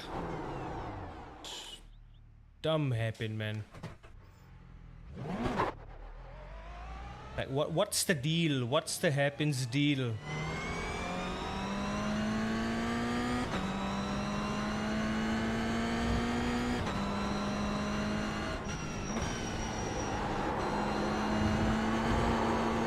Do I just turn in early like before? I'm getting frustrated because like I'm getting closer and then I'm not. Like turn 1, turn 2, I'm doing pretty okay. And then that god-awful hairpin is just taking it all away. I'm losing so much time on that hairpin alone, and then because I'm so fixated on just that one corner, I'm messing up the back part of the track as well.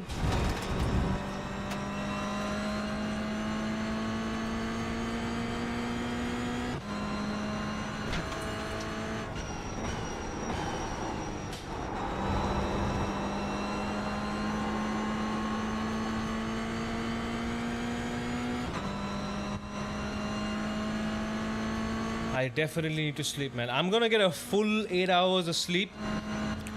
Wake up first thing in the morning. I'm gonna jump right back into this, man. I'm gonna literally spend 8-10 hours tomorrow getting this right if it's the last thing I do.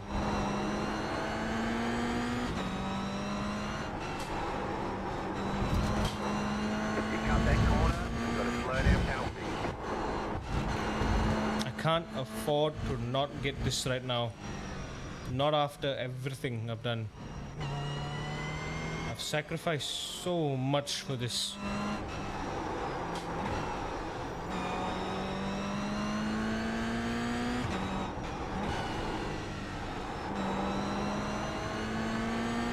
Like, only I know how much I've sacrificed to do this, and if I...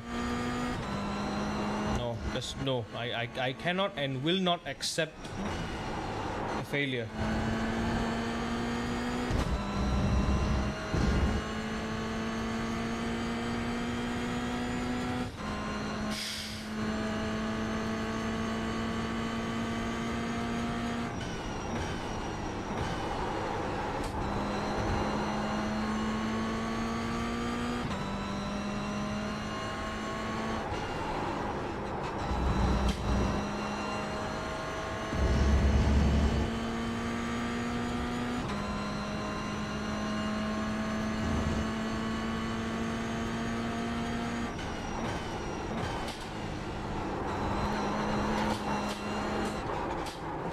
As soon as I cut the curb, I know I was gonna mess it up.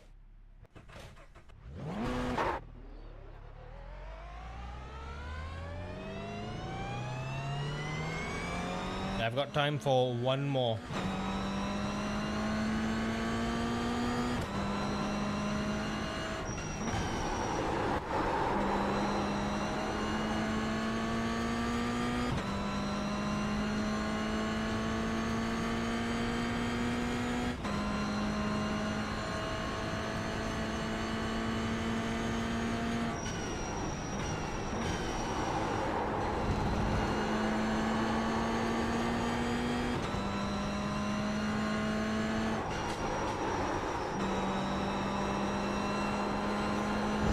Getting so much understeer there.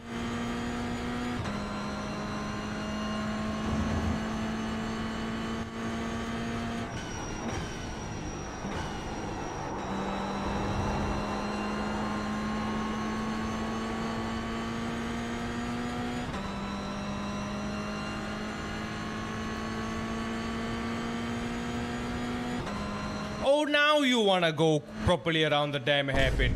Wonderful.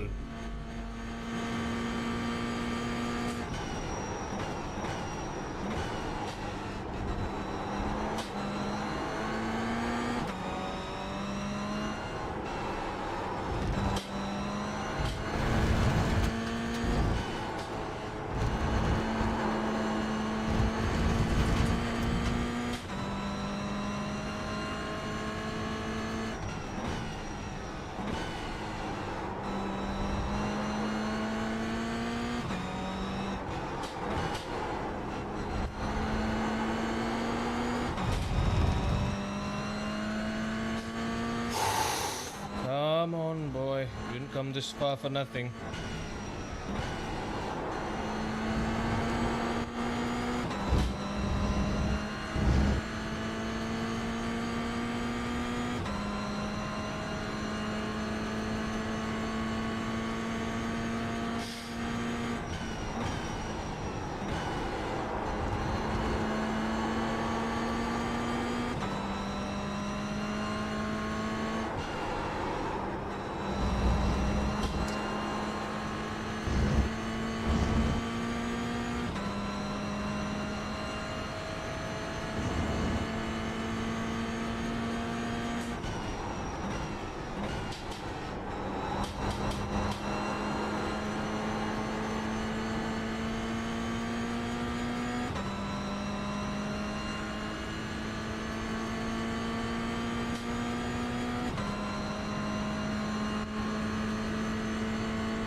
Tenths there.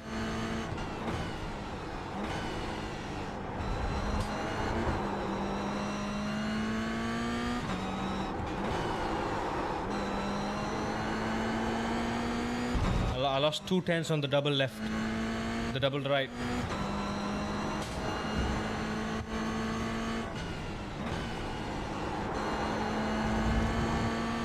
Not good enough, not good enough. Come on, you're close, you're close.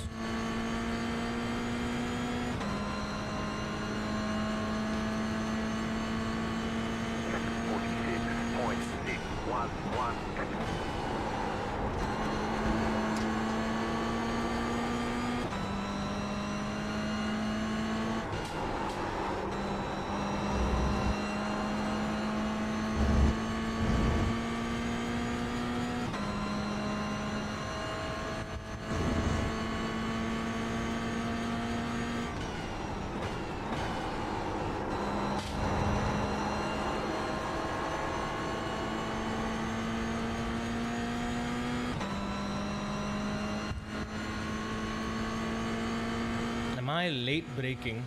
I don't think so. I'm braking a little bit later.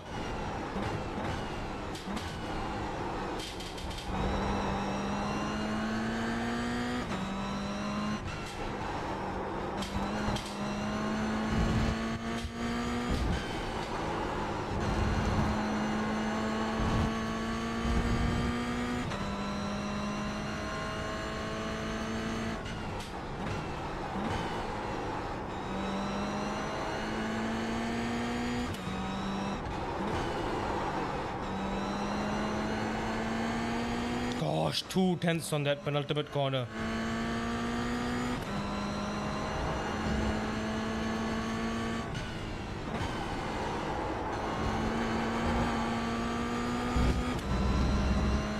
So close, man, so close.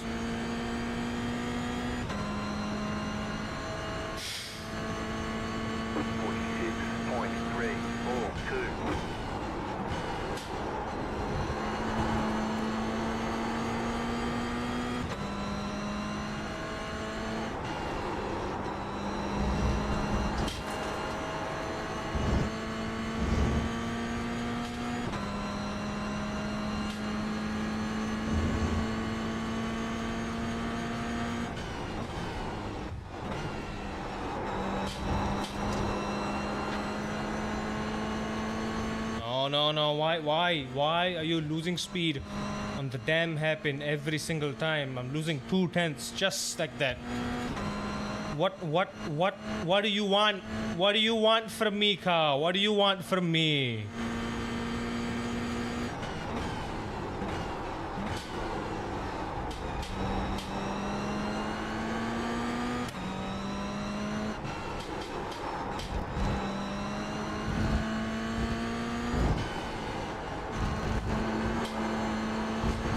Nah.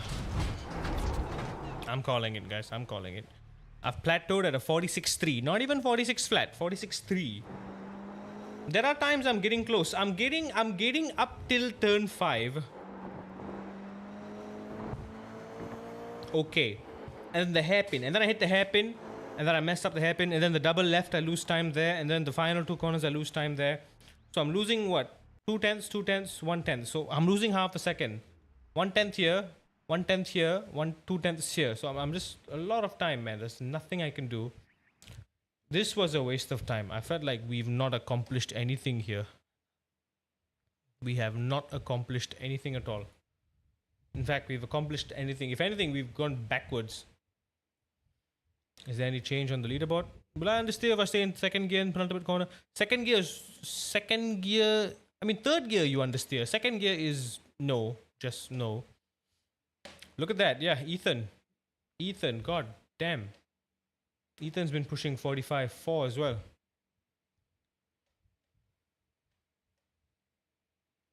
Okay, nothing, but yeah, if there's going to be a change, I think it's just going to be among this pack. I don't think anyone new is going to come into the top 10. The top 10 barrier is still a 7 flat.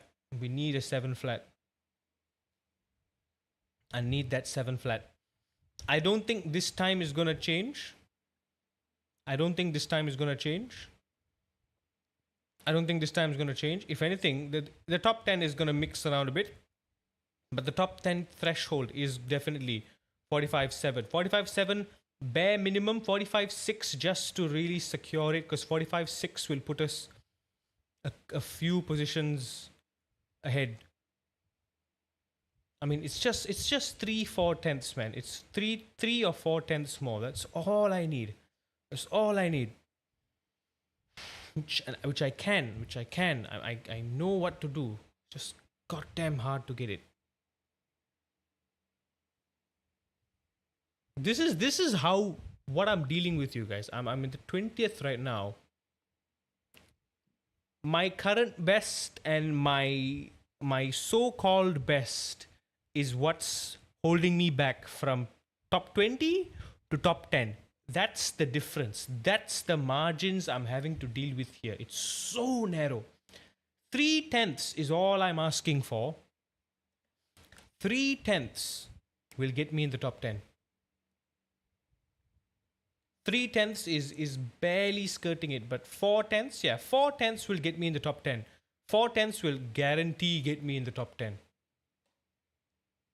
Yeah, 4/10 will put me just ahead of Danny. 4/10, exactly 4/10 will be 45.642. Yeah, 45.642 will put me exactly ahead of Danny, and I think that is bare minimum. Barely, that will barely put me ahead of Danny. And that would be overall P7, excluding Alex and Adam hanging here. I don't know, man. 4/10. I've only got 1 day. I've only got one more day. I am getting kind of desperate, not gonna lie. I'm getting very desperate. I don't know what to do.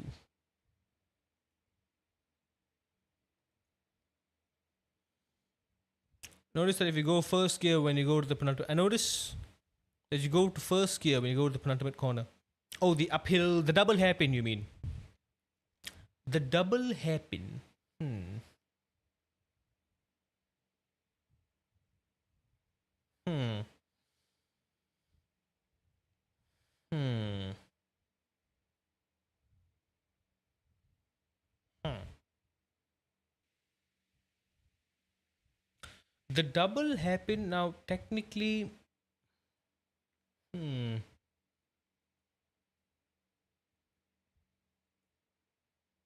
Hmm. The double hairpin, right?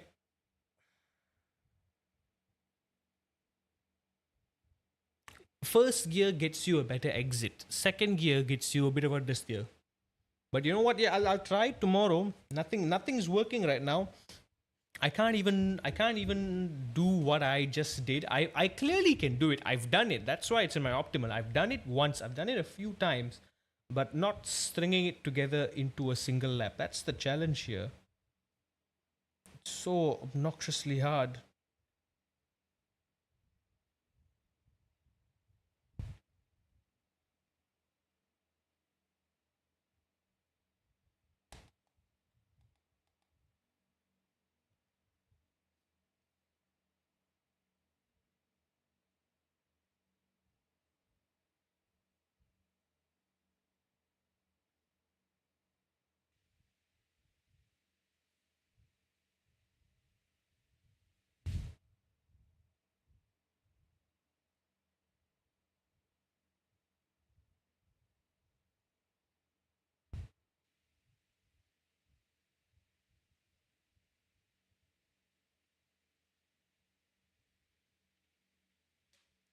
Before I end it though, I just want to do a quick time trial in Road Murica with the LMP3 because I'm feeling risky.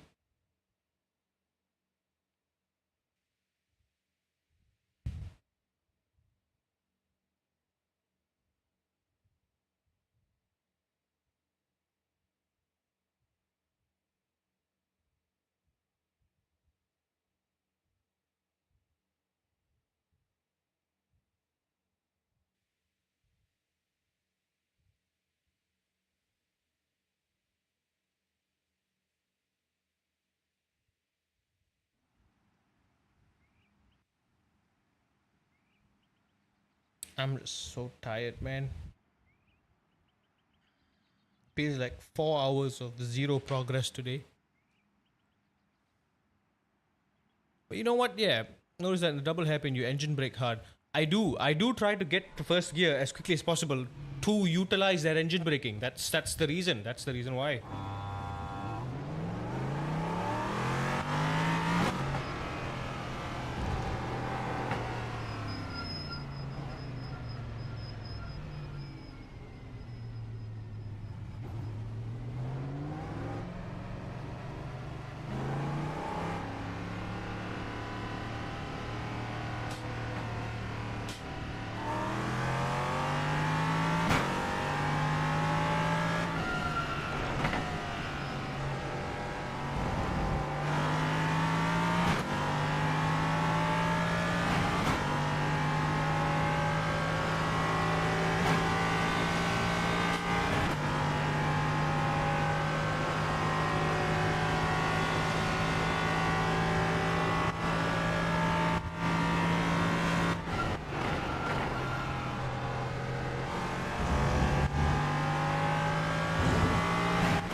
I take it back. I'm gonna go to sleep. I do not like the LMP3, man. I've never been able to drive with this car. I've not even done a single race with it. It's just so tricky to drive. Oh, I'm just not spent enough time with it, dude. I can't be bothered, man. I'm neck deep up till here with the GR86. I just can't.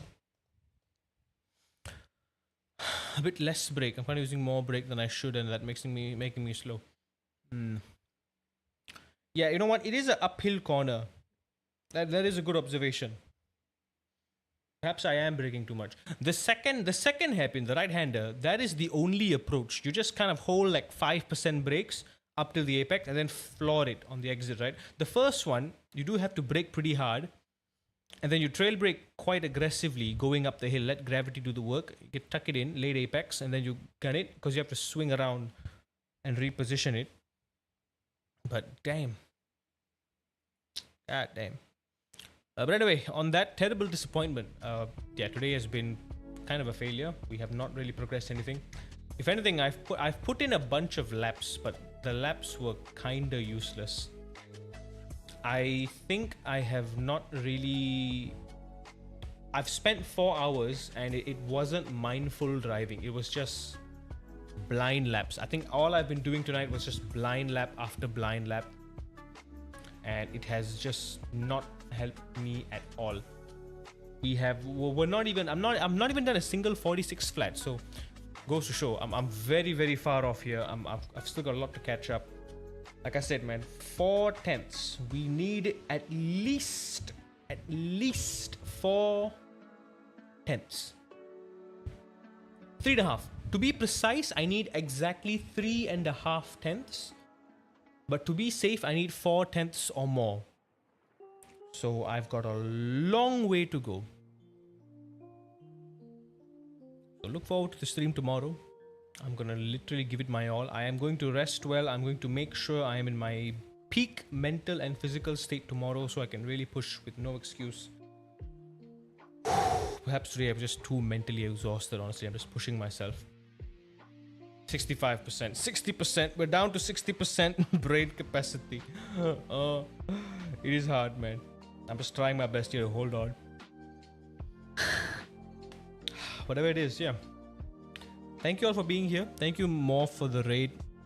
Raven and Water. Hey, Raven and Narop, you guys for the for the contribution too.